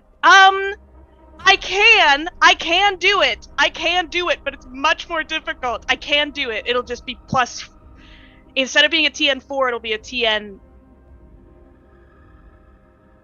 10, which I think I can do. I believe you have to have like a device to cast spells. No, And I don't. You have I a don't. special thing. I have a focusing object that makes it easier for me to cast spells, but I can cast a spell without the focus object. It's Does just your harder. does your healing heal critical effects? No, but I'm gonna This try is- to do it anyway. The skin of his hand has been removed like a glove. It is very much a critical Nemo's effect. gonna try to do it anyway. Her boy's got his skin boiled off. No, not boiled off, just removed like a glove. Is he missing any hit points, or do I not need to roll for it? No, he's not missing hit points. He just has a critical effect. Okay, Nemo's still gonna float like a horror movie specter at him and accomplish nothing. You float, hair whipping, and you summon the magical powers that you have. And Tobias is just fucking high on morphine, waving just pure gore and muscle at you guys, not even noticing the horrible things that has happened to him. Okay, I'll go back to the person who can accomplish something, and He's I'll doing like better than I I'll- am right now. land Meef. Yeah. Yes. I've got that's temporary, but it'll His help with the hand, pain. his whole fucking hand is temporary, or what? Listen, Nemo. I learned how to stitch skin on to people so I could help you. So we'll be okay. We'll figure it out, but we have to get the fuck out of here. He has such nice skin. While you two are exchanging, Ellie, seeing Tobias, sort of snaps her a little bit, and she's like, "God damn it!" and is going to go make a doctor check as well with whatever potential. Ellie's just going to tear chunks of her own gown and use it as gauze to wrap up Toby's hand. Okay, yeah, make me a target number 10 medicine check, and Meave, make me one as well. Doctor check. Doctor check. Medicine. Is That's it doctor? Dr. necessary? Boobala. Doctor. God Doctor check. dang it. Doctor I've check. got an 11 of Rams. And I got a 12, a 15 of crows. You can bandage the hand up to stop it from getting worse. He is going to suffer under a critical effect that is going to hurt him when he uses speed checks. However, especially Neve in your medical profession, as you're looking through the drugs, Toby's out of it. And you have two options. You can keep him out of it where he's not going to feel the pain. And he's going to have basically negatives on all flips because he's... Or I give him a stimulant. Or you give him a stimulant where Okay. he will feel the pain, but he will be able to function. Maeve is going to bend down a little closer to Tobias and speak kind of softly and say, Tobias, I'm really sorry. You're going to be in a bit of pain, but I need you to be aware. I don't want you to be vulnerable if someone is here. I just want you to, I'm not going to do a full dose. I'm just going to give you a little bit of a stimulant. It's going to make you less woozy, but you're going to feel some pain in your hand. I'm really sorry to do this to you. And is going to inject enough, not like a roid Tobias, but just enough to get him, to get him out of, just to sober him up. The big conundrum is, do we make him sober or do we let him not suffer? And you're making him sober. So Toby, sorry, injection. The medicine kicks in. Your hand hurts. Your hand hurts. You look up. It's bandaged. It's covered in blood. What happened to your hand? There's no flesh on your hand. I'll be back, You can't guys. see that, but it's like 4th degree burns. Oh, jeez. Yeah, I This is think a little bit we've much for him. I know you don't check the group chat, Brent, but that was a little bit much for him. Oh, I'm sorry. I'm sorry. While Toby Oh, is I looking, didn't know. I didn't know. While Toby is looking, and assessing that situation, Ellie has finished the bandaging and will look to Frey for more of the tactical side of things as Ellie's coming back into her normal sort of mindset. What do we got in the room? What doors do we got? What do we got in the room? What doors do we got? The door, because Toby was originally like strapped with belt buckles, it's open. You kind of creep it open, you can see outside. And I think before we head deeper into this horrifying hospital, that's where we're going to take a break. As we're taking the break, is there any weaponry we can get? Even the belts on the table. Can we tear it out and basically use it? It's more of a placebo than anything it's not really else. gonna. Yeah, 100%. I want to hold a weapon. I don't want to use it. apparently Maeve is just gonna hit someone with a doctor bag. So Yeah, That'll do. you're all in hospital gowns.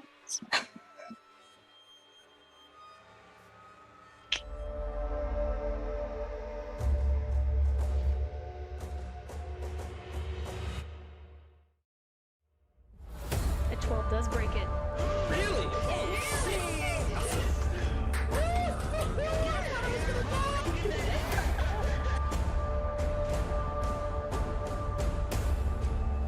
Train me to wait until your next turn. Okay. I know. I just don't know save myself.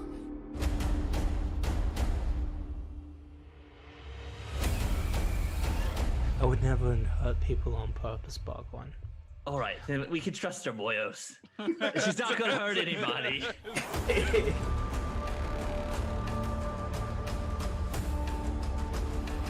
Does anyone have a lockpick? No! no, we don't need one.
All right, we come back in. Toby, you are in a incredible amount of pain. You are sober. What do you do? What do you say? Scream. Yeah. Scream. I'm sorry. I'm sorry. I'm sorry. Come here. Come here. Grab Come me here. shoulder. Let's get you up. I know. I know. Breathe with me. Ready? Come on. In. Okay.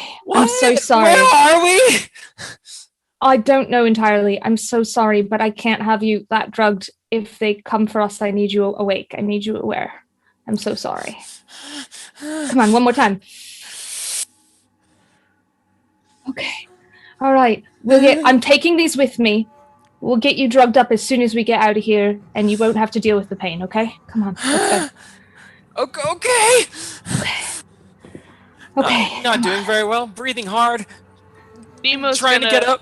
Loop herself under Tobias's arm and be supporting him as he walks, so that Meave can be there for Ellie, and hopefully Frey can lead us out of here. As you say that, Ellie will also just call over to Tobias, moving nearby Frey, kind of starting to more survey the area, gathering belts as weapons as best as she can, but call over to Tobias. We're all here, Tobias. We're all here. We're all here. Good. Eva's gonna slide an arm under by his good side, and just be like, "I've got you. I've got you until you're a little more stable. Okay, come on." We lost Nemo for a second. She's here. She's right here. I'm under his other arm, and I'm gonna touch him on the side of his face. I'm not gonna let anything else happen to you, okay? Maeve's on this side. Nemo's on this side. He sees his arm in a bloody rag and is like, ah! That's fair. I'm sorry. I'm not gonna. All right, let's go. It's gonna be all right. Do I need to make like a notice check or anything before we start heading out in this hallway? Nope. Ooh, you grab the metal handle and peer out into the hall. You find a place that at some point may have been a hospital. Medical beds litter the hallway, damp, covered with mold. A thick grime clings to the walls, and shards of broken glass glisten beneath flickering lights. Despite the disarray, there is a stinging, acidic smell of bleach and chemicals that linger in the air, and you look down, see this, and smell this.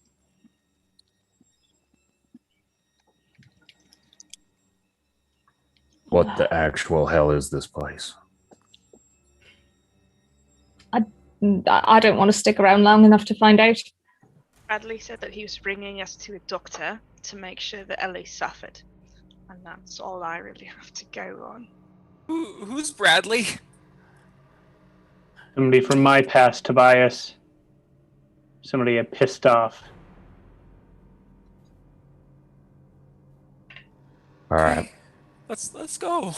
Yeah, We'll get the hell out of here. Yeah, I can tell you about it after we get out of here. You guys make your way into the hallway. It's tense. At this point in time, you are all in hospital gowns, that old-fashioned gown that barely covers your ass. And you're making your way down this moldy environment, this hallway where there's like broken wheelchairs that are flipped over. But you can see that there are thick electrical cords going to different loudspeakers, and loudspeaker comes to life again and says, "A friendly reminder to our patients, please try to keep your screaming to a minimum. Some of our patients are sleeping and they are deprived, and your rambling night terrors are truly inconsiderate." Shuts off. Could work on the bedside manner. Night terrors, right? And we would not be inconsiderate. Wouldn't want to be inconsiderate to the patients. Is there any way that we can tell Are we below ground? Are we above ground? Do we need to start going down to reach the ground level? Do we need to go up to meet the ground level? You have no idea. You have no idea where you are, if you're above, below, like Is Nemo. there any wiring, plumbing, anything Signage. leading anywhere? There's pipes dripping, just plopping down onto the ground. I'm going to need a target number 10 wilderness check from 2 people. I have wilderness. I can do that as well. Frey, is yours all right? Yeah. I've got 3. Mine is 4. My wilderness is 3. I 4? can assist. Okay, so Frey I can and- assist Tobias if you want to assist Frey. Are we out of Do we cards? all have wilderness? Yeah, we need There to We are out reshuffle. of cards. I want to stress, 2 people can make a check, or 1 person can make a check with advantage. We're missing one. Where's the other card? What? We're missing 1 card. Who has it? Check your hands real fast.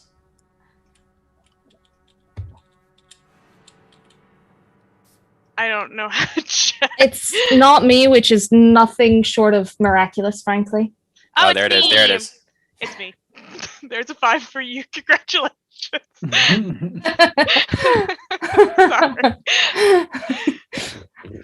All right, we're doing wilderness, right?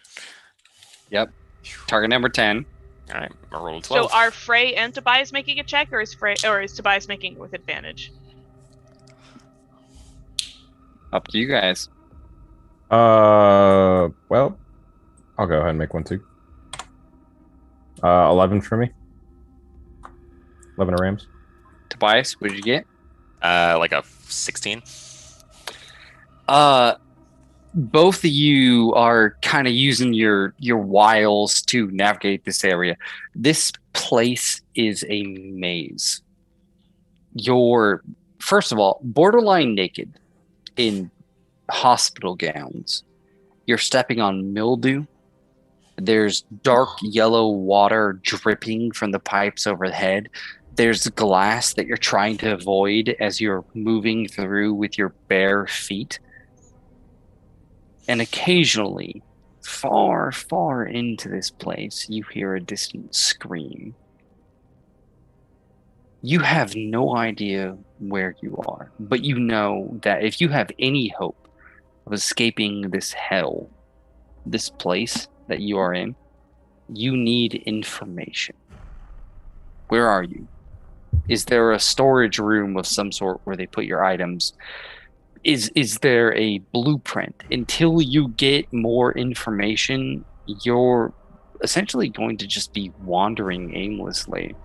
But you feel like if you can get that information, you might have an idea to get on how to get out. One real fast. Everyone drew a card because we're out of cards, right? Mm-hmm. Ah, Okay. right. 2. All right. Which way are we going? It's this way. No, there's the screams that way. Not that way. This way, right? Brother, I hate to tell you, we may need to follow the screams. The only person that knows where they're going is this thing. I don't know what it is. There was there was a nurse who shot at my Glee. neck. Her name is Nurse Glee, and she was Nurse going Glee. to. She was watching over Tobias, and she had to go to 116, I think. Where's What the about an rose? office or something? If we pass an office, that might be a little safer. I can go look. Yeah. We got all of us. We can fight a nurse, right? We can fight a nurse, get her doused the way out of here. I The prefer second not to. The second we fight somebody, they might alarm everybody else. We're trapped in here, and we don't know a way out. They'll shut doors, and they'll just leave us here. As for passing, are the rooms labeled with numbers, right? Because they talked about numbered rooms. Do they appear to be up or down the direction that we're going? And if we go to another floor, are they higher or lower? As you're moving along, there are doors, but they have no numbers. What do you mean they have no numbers? They described where to go based on numbers. They did. So I'm but not mad at you. Nemo's very mad. The current place that you're in, there are no numbers. Are there any stairs anywhere where we could go up or down? And by we, I mean me, because somebody has to look after Ellie and somebody has to look after Tobias, and Nemo can go die somewhere. That's fine. There's no stairs. There's a pathway to the left or a pathway to the right. Should we go toward the scream or away from the scream? When Let's go to the scream. we gotta go with the Can scream. we fight? Can we fight the We can't fight the nurse. Let's be clear. But We are have not to go to. fighting right now. We are tracking right now. We need to know where to go and who the hell we're dealing with. Wait, I think we send Nemo to the scream. Nemo, you can go pretty quietly. If you go over there, don't get caught and come back. We know whether the rest of us should go. Yeah, just be careful, Nemo. Don't. Yeah, if I don't come back, go the other way, right? Mhm. I Nemo, love you, Ellie. Okay. Nemo, you head down, saying those words. You spend probably about like 5 minutes just going farther and farther down. There's the same rot. I'm stealthing. Just in case it needed to be said. Okay, we'll flip that check if we need to do it. Okay. You do begin to see doors. They are not marked. They are locked from the outside, from the hallway side. And anytime you come across a door, there is the sound of scratching, groaning. It does not sound pleasant to enter. The loudspeaker crackles back to life, and the rest of the party hears this as well, because it echoes throughout the entire establishment. To our beloved patients who have decided to take their own lives before their appointed surgery, I would like to inform you that there are soul stones embedded deep within the walls of this establishment. So, be considerate, because medical experimentation doesn't stop at death. Your suffering helps create the better world. But after about 5 minutes of going down this area, you don't see anything that catches your attention. You can continue to move farther away How from your far party. away did the scream sound? It echoes. It echoes around here, so it's hard to I've been discern. counting doors. Can I go back to the party, tell them to move forward a certain number of doors, and then keep continuing About in that 25 direction? doors. Okay. I'm going to go back to the party, say go forward 25 doors, and then continue down that path so I maintain the same distance from them as I keep going towards that stream. Okay. You go back. If everyone is comfortable doing that. That's what Nemo's going to suggest. Okay.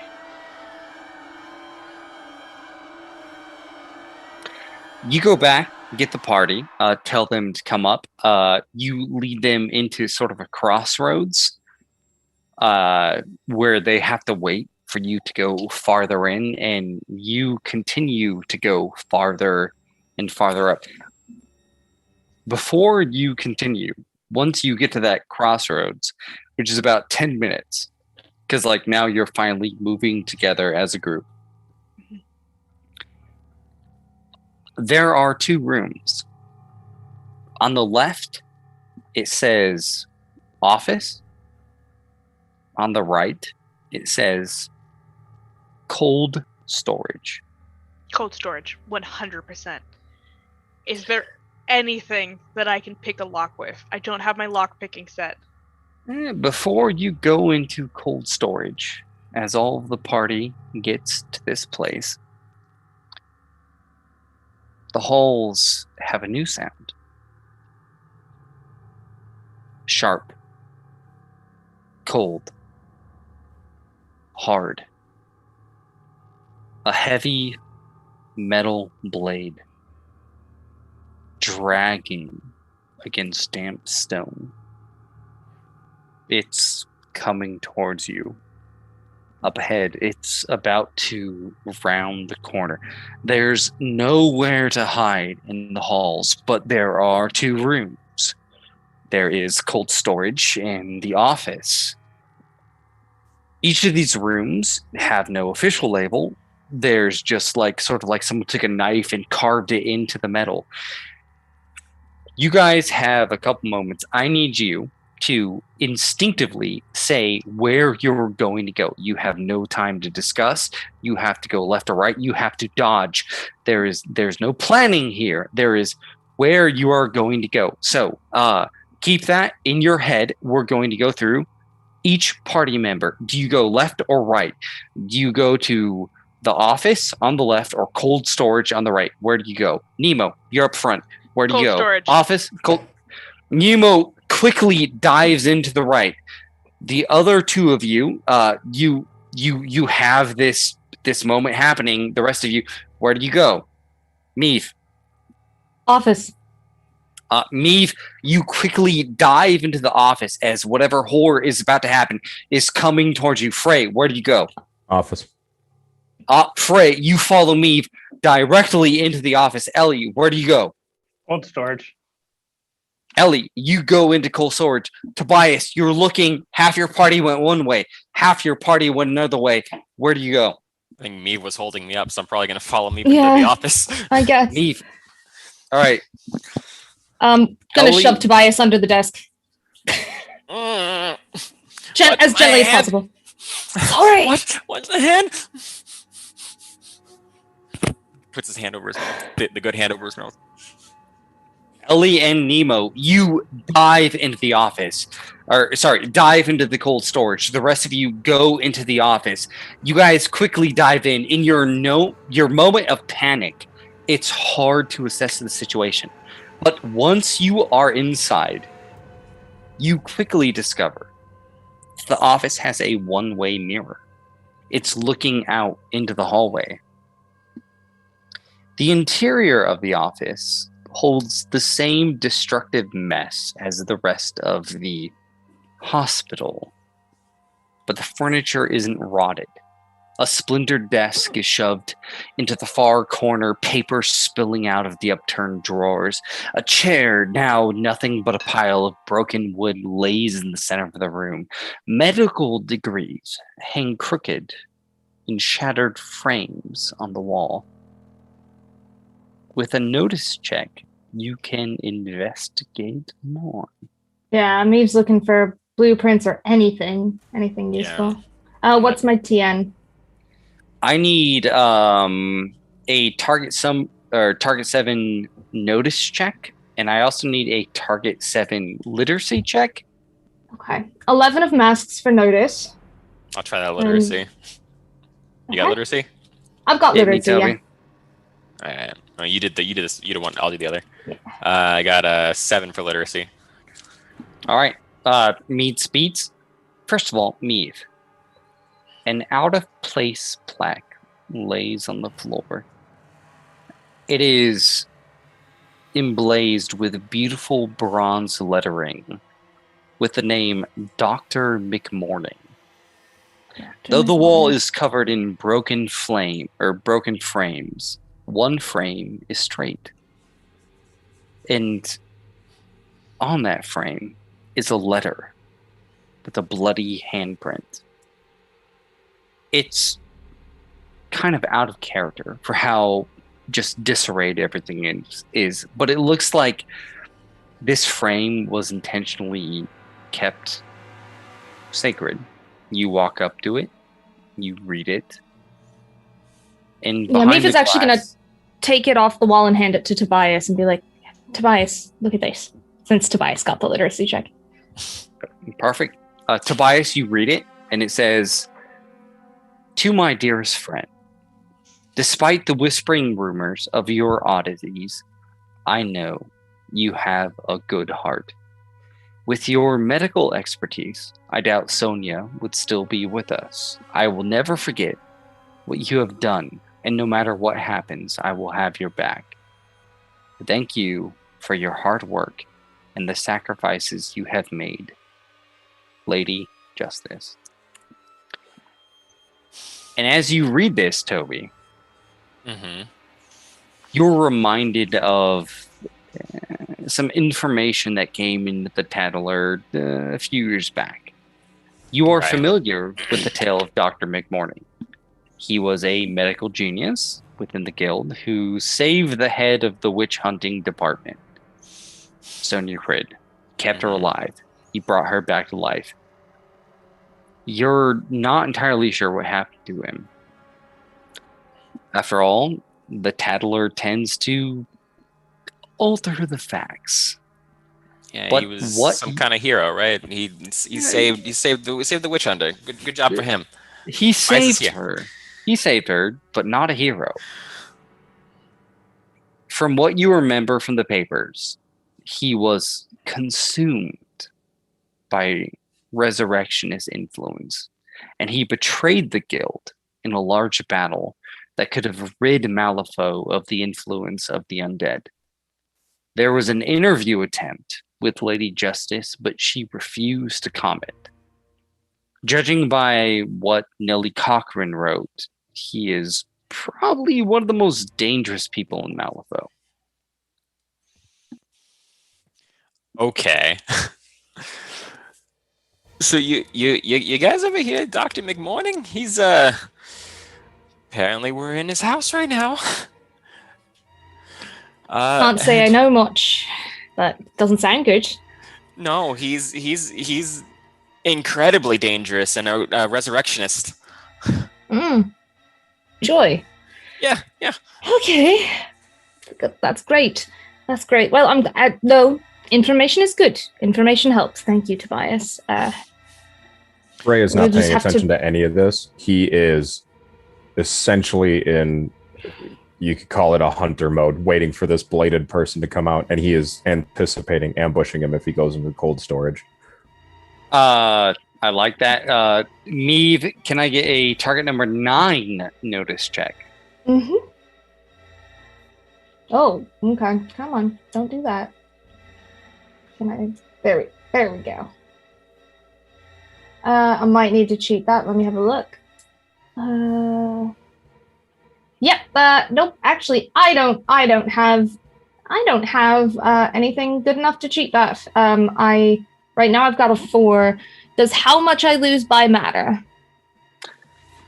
No. Okay. Then I'll just take that 4. You don't find any blueprints, but you do find a interesting paper. It is a paper that has the ramblings of a medical madman.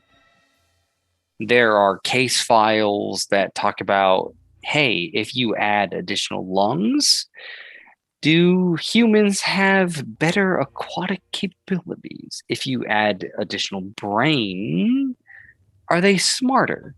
But one thing that catches your eye is it talks about how all unwanted patient property will be disposed in the sewer pit, along with unwanted body parts.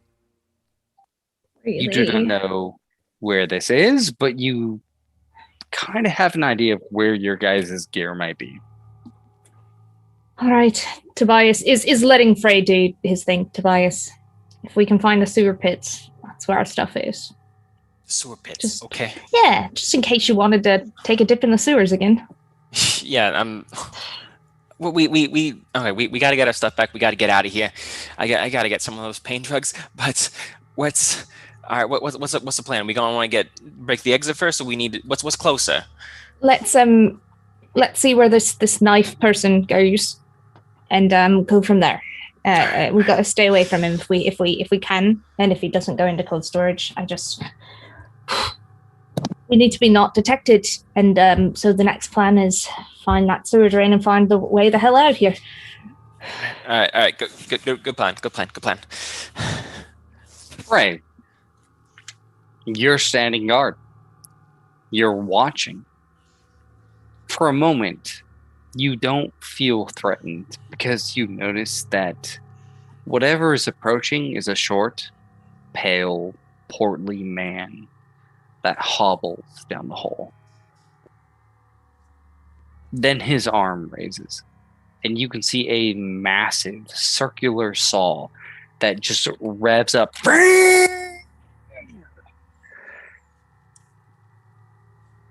This gas-powered backpack connected into it. He lowers down a pair of goggles, tightens his blood-stained apron, opens the door to the cold storage room, and goes inside. Yo, did Ellie and I have any chance to prep before this guy came in? Because they had full conversations while we were in there. Okay. So, here's what you guys see. Before you hear the rev of essentially a chainsaw. Vacuum cleaner. Oh, okay. Oh no, it's a buzz saw. It's a big fucking saw. Yeah. Okay. Chill. Good, great. Meat. Racks of ribs, stripped of skin. Limbs lacking hands, feet, or hooves. It's a room of body parts where it's hard to determine what is animal and what is human. The air is thick with a frosty fog that only allows but a few feet of visibility. But with every step, you're met with calm, hanging racks of flesh. And you stand in the room. Nothing but your medical dress, and the bitter cold quickly starts to overtake you. Are there drawers, like morgue drawers in this room, or is it just hangings? It is a meat chamber. It is just hook, chain after chain where the body parts are mixed up, and it's hard to tell what is what. But the fog is so thick that you can only see a few feet in front of you.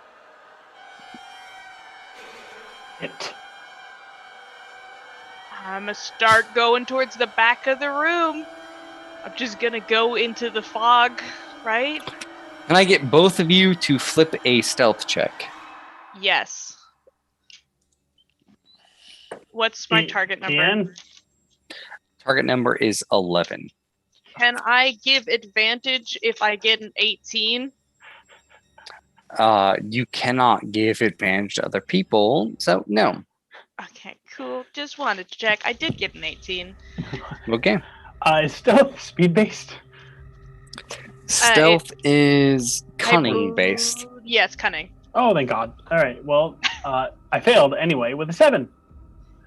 Does my 18 not balance it out? Okay.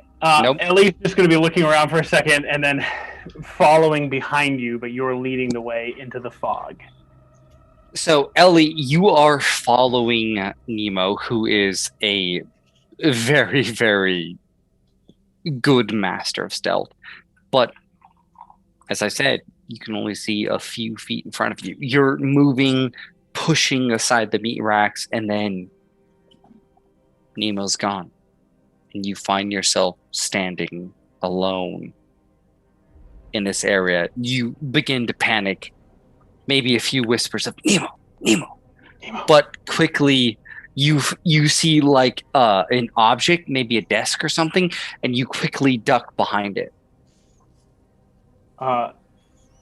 Ellie is going to Nemo. Turn, look at the desk, get behind it, and then cry.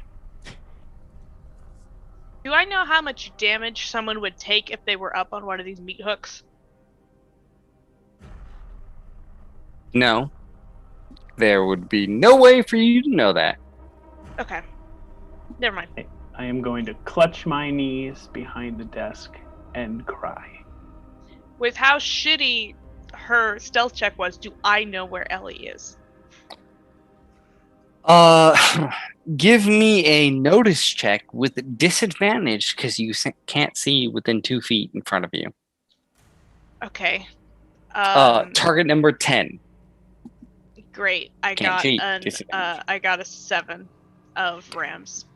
You have no idea where Ellie is. You hear the scared pleas and have no idea. But the door closes. The handle. Sebastian, get the right meat. Bad meat for the feeding, good meat for the building. Can't ever have too many meats, can we? And then you as a saw digs through flesh and stomp, stomp, stomp deeper into the freezer. Nemo, can I get a target number 7 notice check? Yes, you can. That sucks. That's a everything's getting messed around. That's a 5. I'm gonna cheat it to a 9. You notice that as whatever this thing is that is now in this room, because you have not seen it, there is the jingling of keys every step it takes. And it moves closer to where you last heard Ellie's voice. Ellie, you are kind of curled into the corner, waiting, one arm wrapped around your legs, and it moves towards Ellie. With my 18, can I have moved somewhat close to the door? Yeah, sure. Can I tear a body off of a meat hook as he is moving towards Ellie and just throw it onto the ground? Give me a target number 10 pickpocket check. Okay, yeah. This is going to affect how he reacts to this. That's gonna be a 15 of crows, baby! Ellie, I want it to hear... just sound like it just flops to the ground behind him. Ellie, you hear the shuffling. This creature moves with sort of like a limp leg and a stump. And it makes itself closer to you. And now that you've been sitting for a while behind this desk, you realize, oh shit, it's not a desk. It's a cart. Made cart. A cart that when someone comes in here, they probably grab it and put the meat on it to move it somewhere. And there's the stump, drag, stump, drag. And this creature, this thing, whoever this is, gets so close that you can actually like make out the legs. The big, massive circular saw that's attached to its arm. And it puts its hand on the cart, moves it aside, and says, "Something's not right." And then there's a plop behind it, and it shifts its head and brings the cart. "Sebastian hates when the meat tries to escape. Is this meat still alive? Can have a lot of meat inside. Got to chop it up. Make sure it's dead for the doctor." And just there's a is it like the screech of a cart moves over to the meat, the thing that Nemo pushed off. Do I need to make another stealth check? You're good at this point. It just like you hear like the buzzing. There's a few like flares of sparks where the saw actually hits the ground, and there's just the slopping of meat. There's a few chains that get cut, and he's like, "The doctor needs meat. The doctor must make perfection. Must have the most perfect meat. Meat for the doctor. No longer think if you think too much. The doctor takes out the thinking pot, and he makes you not do the thinking pot. To me, no longer think. Me get the meat. Me get the meat." And then eventually, the door opens. And the cart wheels out. The part of Ellie's brain that assesses people and weaknesses. Can I make a notice check to try to determine what the weakest part of this person was? If I ever had to fight them in the future. I think his leg's fucked up. Give me a target number 10 notice check. 11. This isn't really conscious so much as it's just a reaction of Ellie's, right? Is to just, as No, he I like drew this. close, sort of just somewhere in her brain, she clocks, this is what I would punch first. Ellie, you try to assess being a badass bounty hunter. There was a moment where, as you see the shadowy figure, the arm scrapes across the blade, there's blood, and it seals up. Whatever this figure is, it is unnatural. Apparently, it has regenerative powers, and there's just like black ichor dripping from its mouth. All right. It is Good. unnatural. That's what you're like. How am I gonna kill this? And you're like, okay, this thing And is. good. Yep. Full minute after that thing leaves the room is just silent. And then Ellie, you would hear small footsteps. And almost like as though it's signaling this is really gross, but just a quiet slap as someone passes each individual body, just so Ellie knows that somebody is coming towards her. Ellie gonna stick around? I've heard Sebastian leave at this point. Yep. I'm gonna make a stealth check. At this point in time, you don't need to make a stealth check. Cool. You guys like have a moment of silence. You come back out of your room. The rest of the players come out of the office, and now we are going to go into an ongoing challenge. Before we leave the room, Yeah.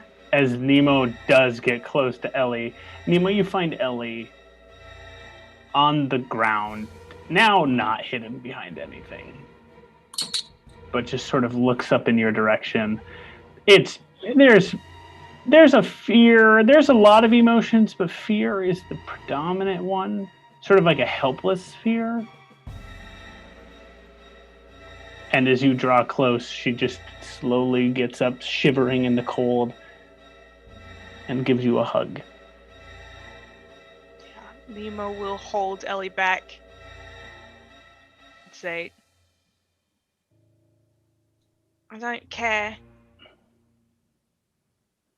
I really don't care what you did or if you deserve it. I don't care and I'll never care. You're my family, Ellie.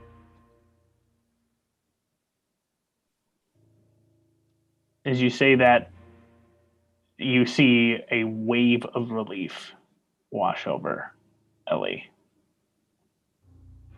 And you're mine.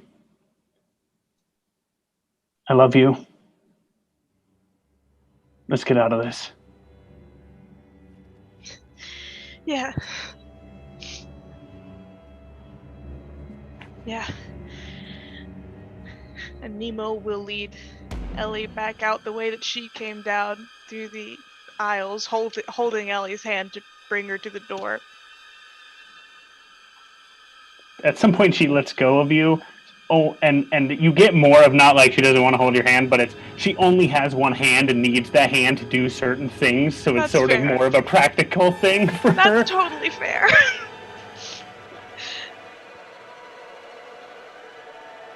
All right, Nemo, you walk towards the door. Once we get to the door, full stealth, notice check if anyone's standing outside. Back to business.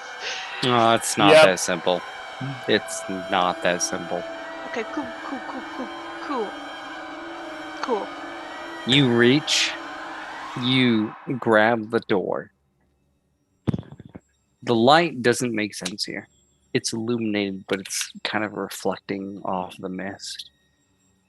And as you grab the door, a thin, elongated fingered hand wraps around your arm and grabs yours.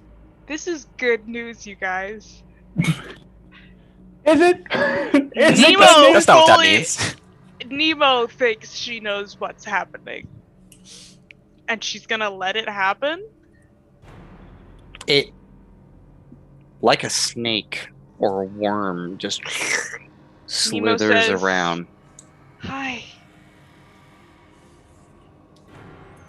The hand stretches up, elongates, extends the fingers to make sort of a platform with a small folded note on it.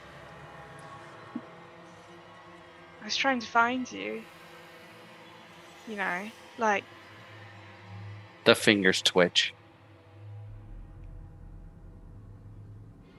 you just let me know, okay? And I'll take the note.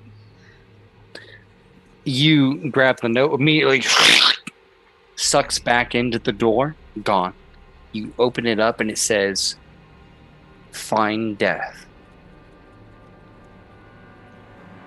Okay. Of course, yeah. You open the door, everyone meets back up.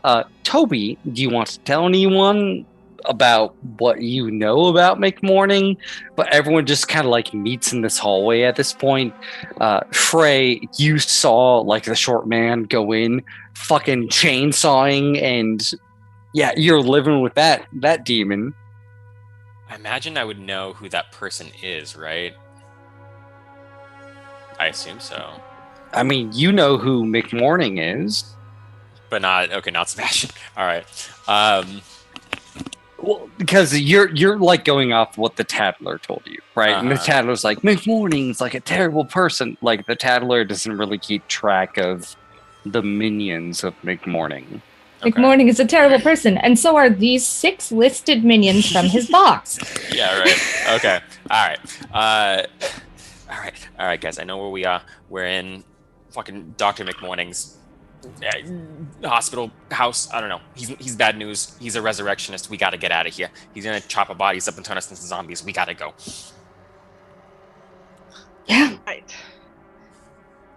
Okay, wait, how do we get Yeah. out of here then?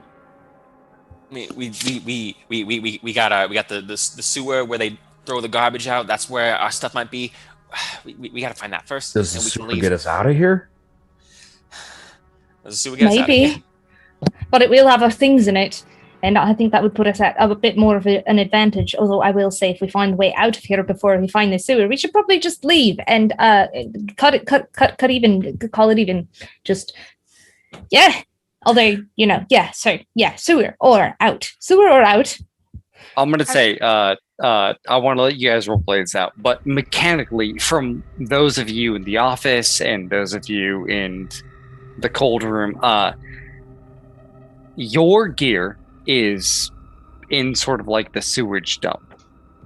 So, like, you actually have an idea of like where you need to go to at least find your gear or potentially leave. How you get there, you don't know. But now we're actually going to get to a place where we can do an ongoing challenge. So, like, you have a direction now. You didn't before. Continue to roleplay, and then I will give you the checks. All right. We got to find us stuff. We're somewhere deep in the quarantine zone. We got to find us stuff first. We can't fight zombies out there, and whatever. Who knows whatever else is out there. without our stuff. We're butt us naked. We got to find our stuff first. Yeah, that's true. I point to Tobias's hand and say, "You really think we can fight our way out of here right now?" And then I point to Ellie as well. Not with. I only have one hand to shoot a Actually, pistol. Ellie That's missing a a hand. Yep. Spectacular point, Frey. If we get to the sewers and there isn't a way out, I think Tobias should stand watch and not dip his fresh wound in sewage, personally. Just pointing that out. Noted. Yeah, you're the doctor. Look, I've if we polio know once that before. if we know that the guy do we know, did Sebastian go from where he came or from where we came? Right. Sebastian went. Or should we go backwards?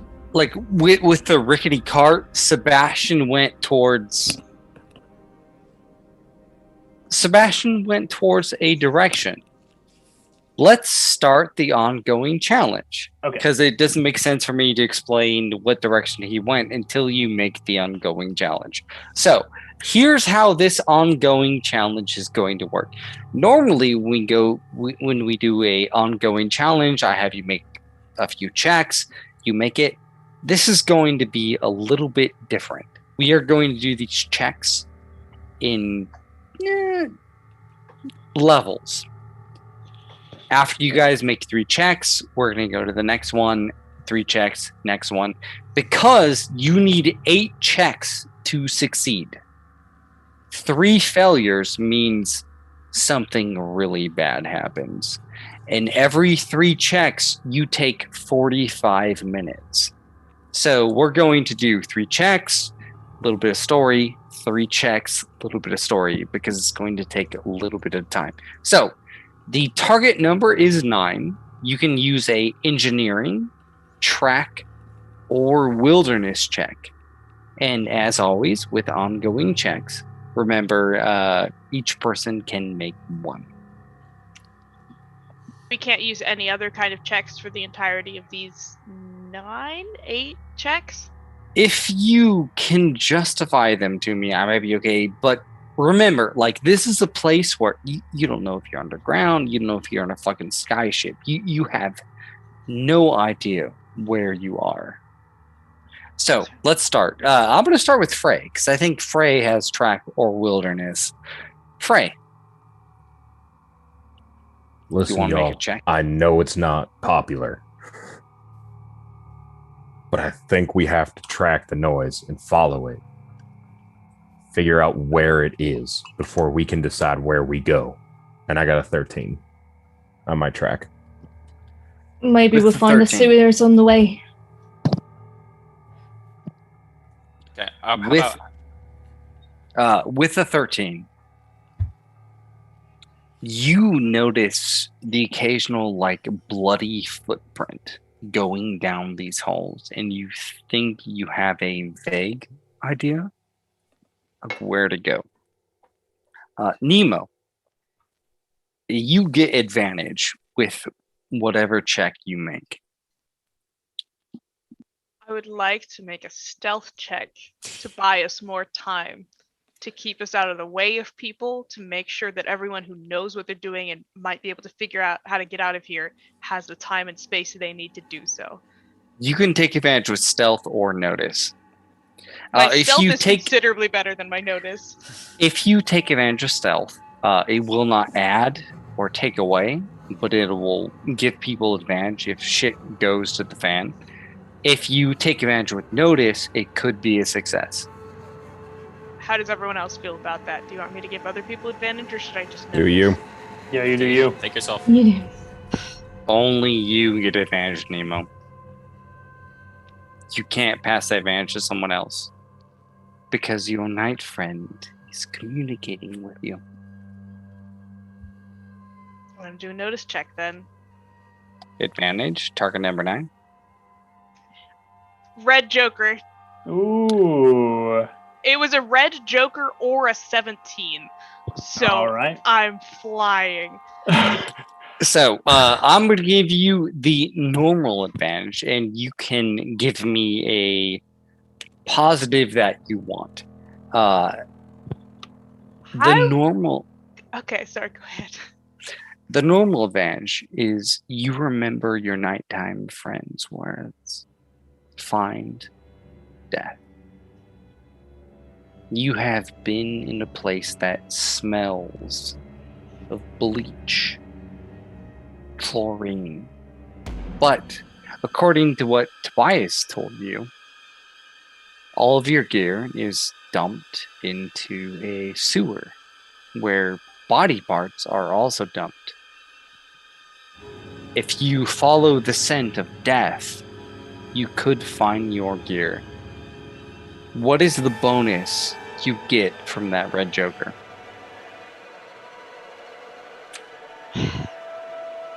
I want to say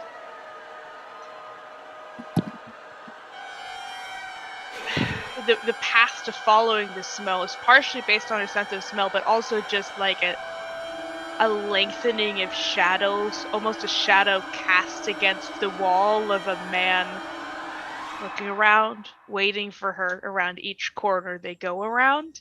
And I want to give the next person who does a notice check an advantage as they follow this same figure as she does. Almost as if, your dad's just right around the corner. He's waiting for you to catch up with him.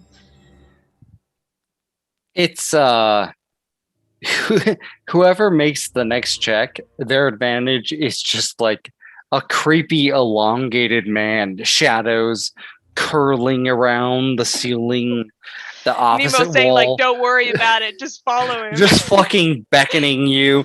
Like as that shadow curls around the wall, light bulbs pop and go out. Just follow It's Doc. good. It's good. Nemo said it's good.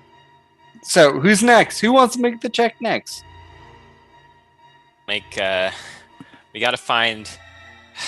We gotta find this sewer thing. Let's follow the pipes. It's gotta be. It can't be that hard. Just follow the pipes, and then we'll get to the sewer, and that's all the water goes down. I'm gonna make a wilderness check for that, if that makes sense. Yep. Target number 9. All right. Do I get advantage or no? Is the nighttime friend helping, or With the nighttime friend, yes. how long does the nighttime friend help? How good is a red joker? Is it just for one person? One check. All right. All right. Well, I got a 13. So that's gonna be 17 of rams. Like you're looking around, you're seeing the crumpled glass, you're seeing like a few footprints, and then like there's a hand that creeps over and twists like several times, spinning like a top that's been pulled, and just and the hands elongate, and it does one of those come here, and it just slithers along the road, and like not even Nemo can see this, but you're just like, all right, well, Nemo said it was good. And like in your head, concept says, follow the white rabbit. It's that way, I guess. It's gonna go down that way.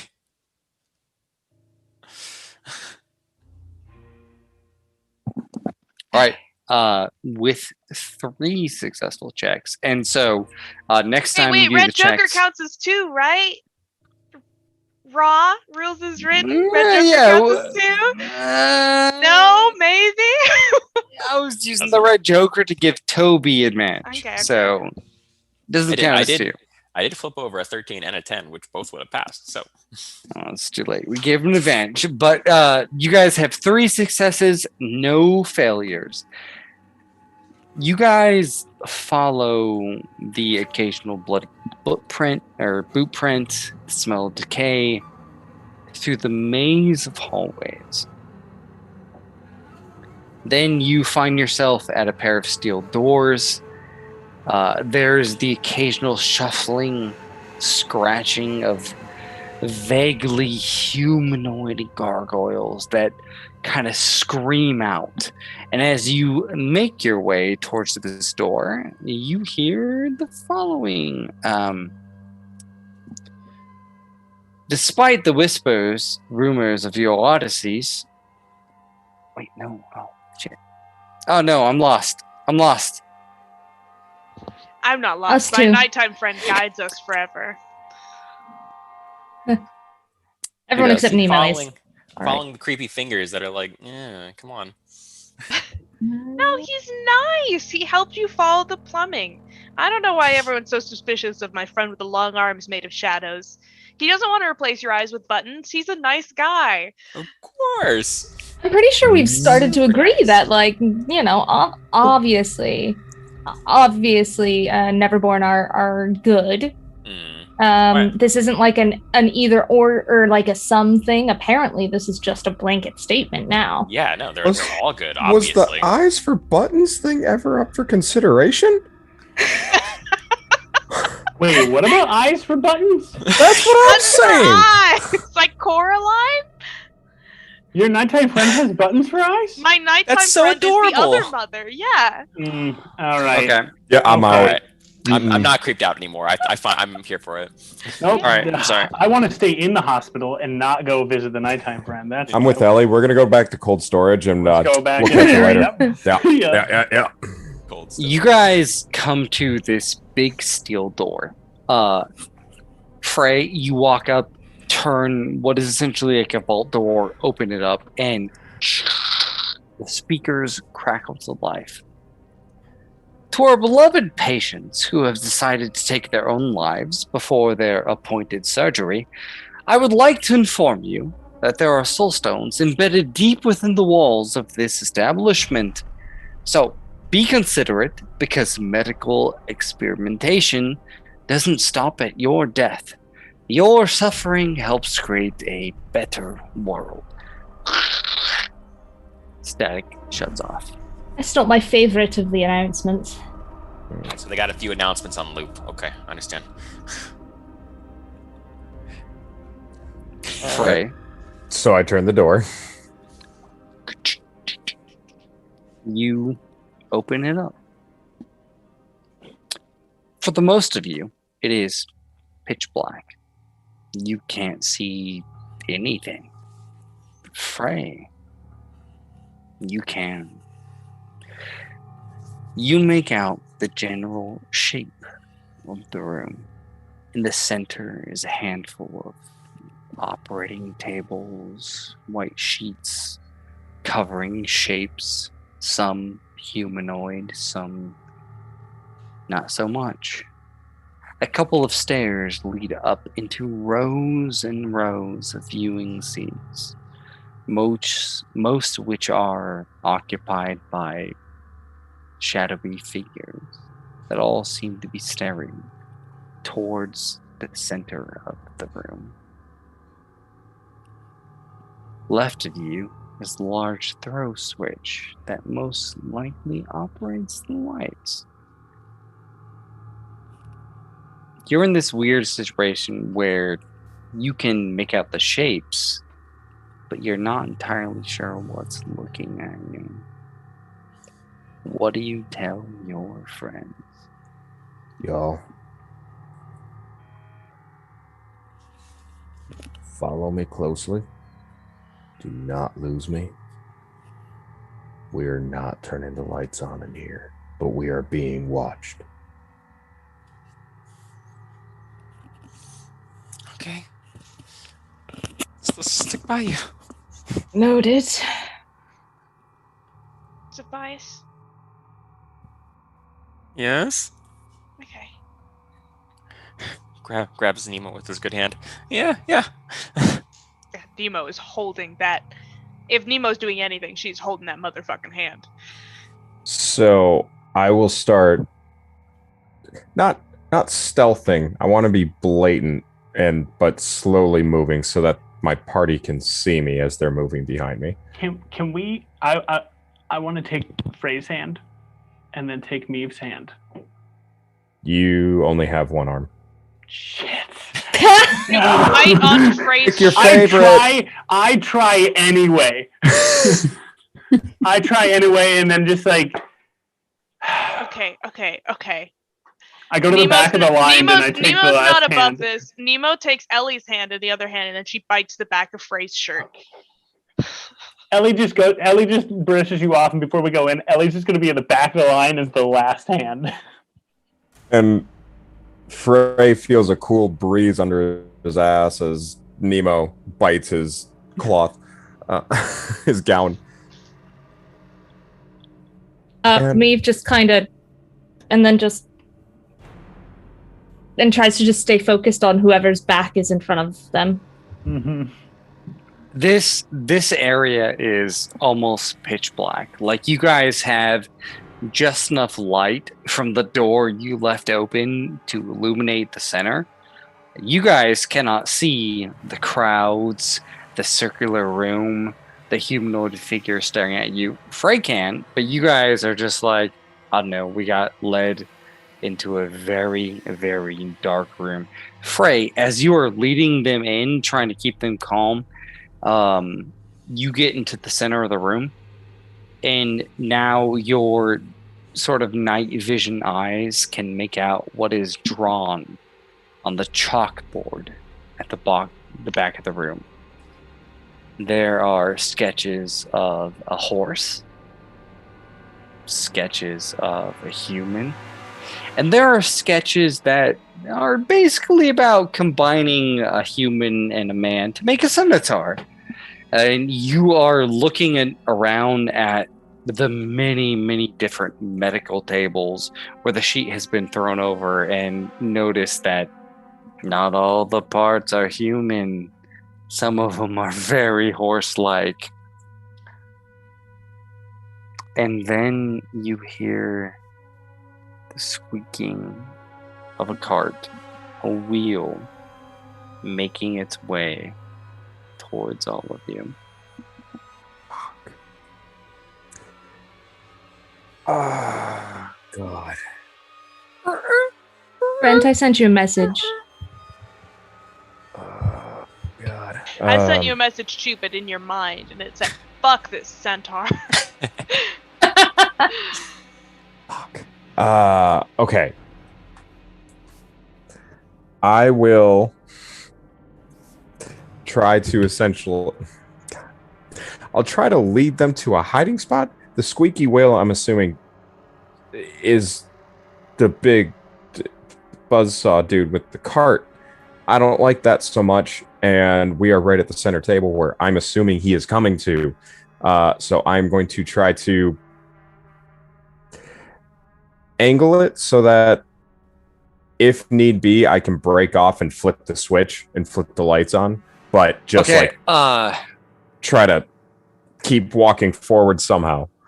You're kind of trying to make these big brain decisions.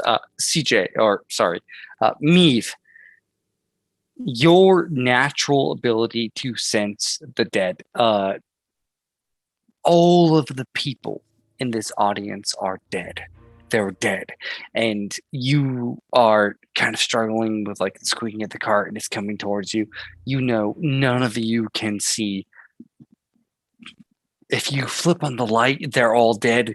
You have probably about 2 seconds to decide, what do you want to do? Do you want to flip on the light, or do you want to keep it off? Is that me making that decision? No, that's Frick. Oh, it's me. Yeah, it's you. This is what you notice. Make That a the decision. audience is dead. The audience is dead. We're going to get into a hard thing. Frey, you notice someone is coming. You tell everyone else.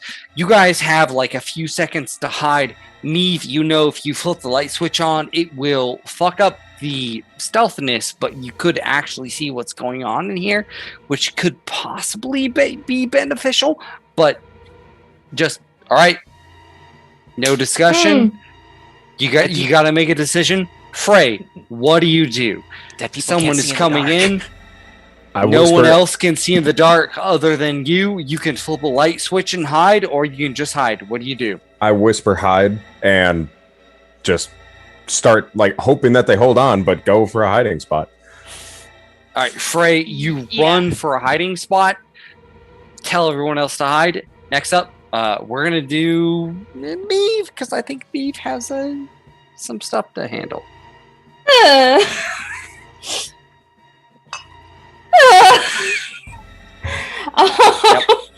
Yep. Do you flip on the light switch? Do you hide? You have like 4 seconds where it's like split. Flip it up, hide, or just hide. Maeve is going to grab whoever's closest to them and try to hide with them. And not turn on the light. Not turn on the light is the choice. I think you're taking Tobias with you, because I've got Tobias and Ellie, and I think you're on the other side of Tobias. Who's grabbing my bad hand? Oh God. No, like by the body. Okay. It's what's happening. And Maeve you just hear Maeve mumbling very quietly to you, they're all dead. Which probably makes no sense, and that's fine. Who's all dead? What's happening? All right, Toby, hands on you. You're pulled. I want to ask this question. Frey, where do you hide? You can see the tables in the center, cloths draped over them. You also can see the shadowy figures up in the audience, which, as far as you're concerned, are people watching you. Where do you hide? I would try to essentially run up. The way I'm envisioning the audience is that there's a wall, like there's a wall and they're above us, right? So is this like an operating theater? Yeah, this is an operating theater. So like I would run to that wall disc. underneath them is what I'm thinking. So like in the first row, you run around the first row. Oh God, never mind. That doesn't work. Now I'm envisioning it the right way. Okay. Right. I'm gonna hide behind like the platform, and it goes up. Yeah, I'm gonna hide behind the damn table. It's not moving. You duck under one of the mini operating tables. Maeve is going to take Tobias up into the audience, sit them both down, and go, "Don't you dare rat us out!" to the dead people. I want to know what Frey is doing. Are you hiding under one of the operating tables? I thought you said the Frey? operating table. Yeah, I'm hiding under one of the just want to check. Just want to check. Yeah. Meep, you run up with Toby. You talk to the dead people. Dragged.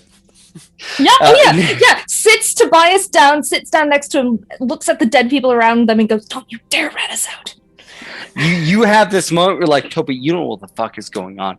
You get brought up into the audience, and like you're like, "Oh my God, there's so many people here," and like you look over, but like now you're close enough that one of the heads, like the neck, just breaks, and like the cloudy eyes look over at you, and just pop, and liquid drips out of them.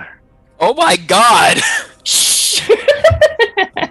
And they're all dead, Toby. You suddenly realize they're all dead. Oh! Maeve goes, "What are you looking at? What are you looking at?" I didn't realize they were all dead. Shh! They're all dead. Shh! I get it now. Nemo is taking Ellie. Are we on, like, there's a lip of the stage? Would I be able to find the lip of the stage? If there's an audience? There's no lip. It's like there is a center stage, and then there's different pathways of stairs that go up into the audience. Cool. Can I shove Ellie behind some chairs? I wanted to indicate hiding behind the blackboard. Okay. You can.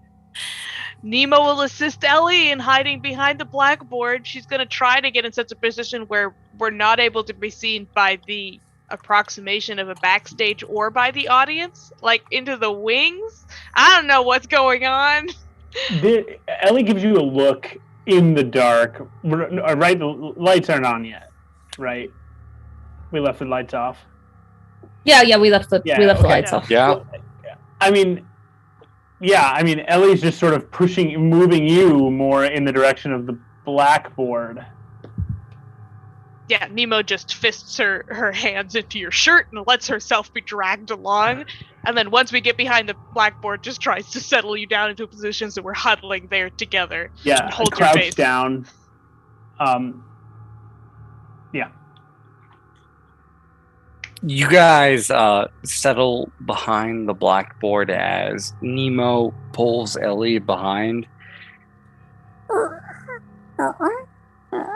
The cart gets pushed in, and then the door shuts behind Nemo it. is closer to the door, 100%.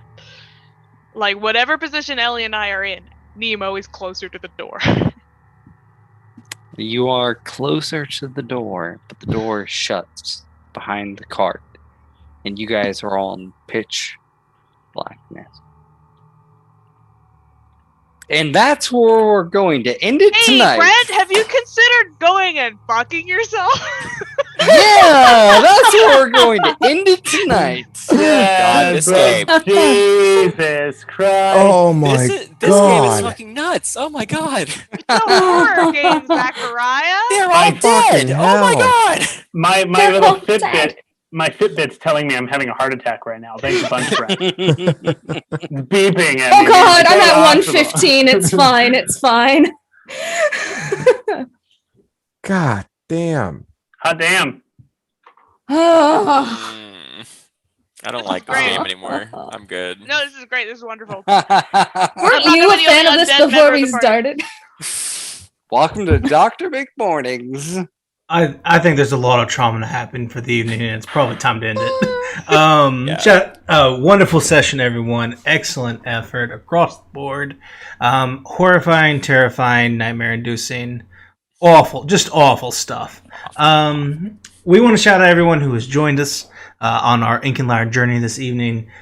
So shout out to, I think, Guilty Cosplay, Talking XP, Bawina, I think, I don't know, and Nina. Yeah, yes, we'll go with that. And then Sin Sky Song with the follow. All of those follows help us do exactly what we want to do here, which is share this wonderful game with all of you, and we're so happy to do it.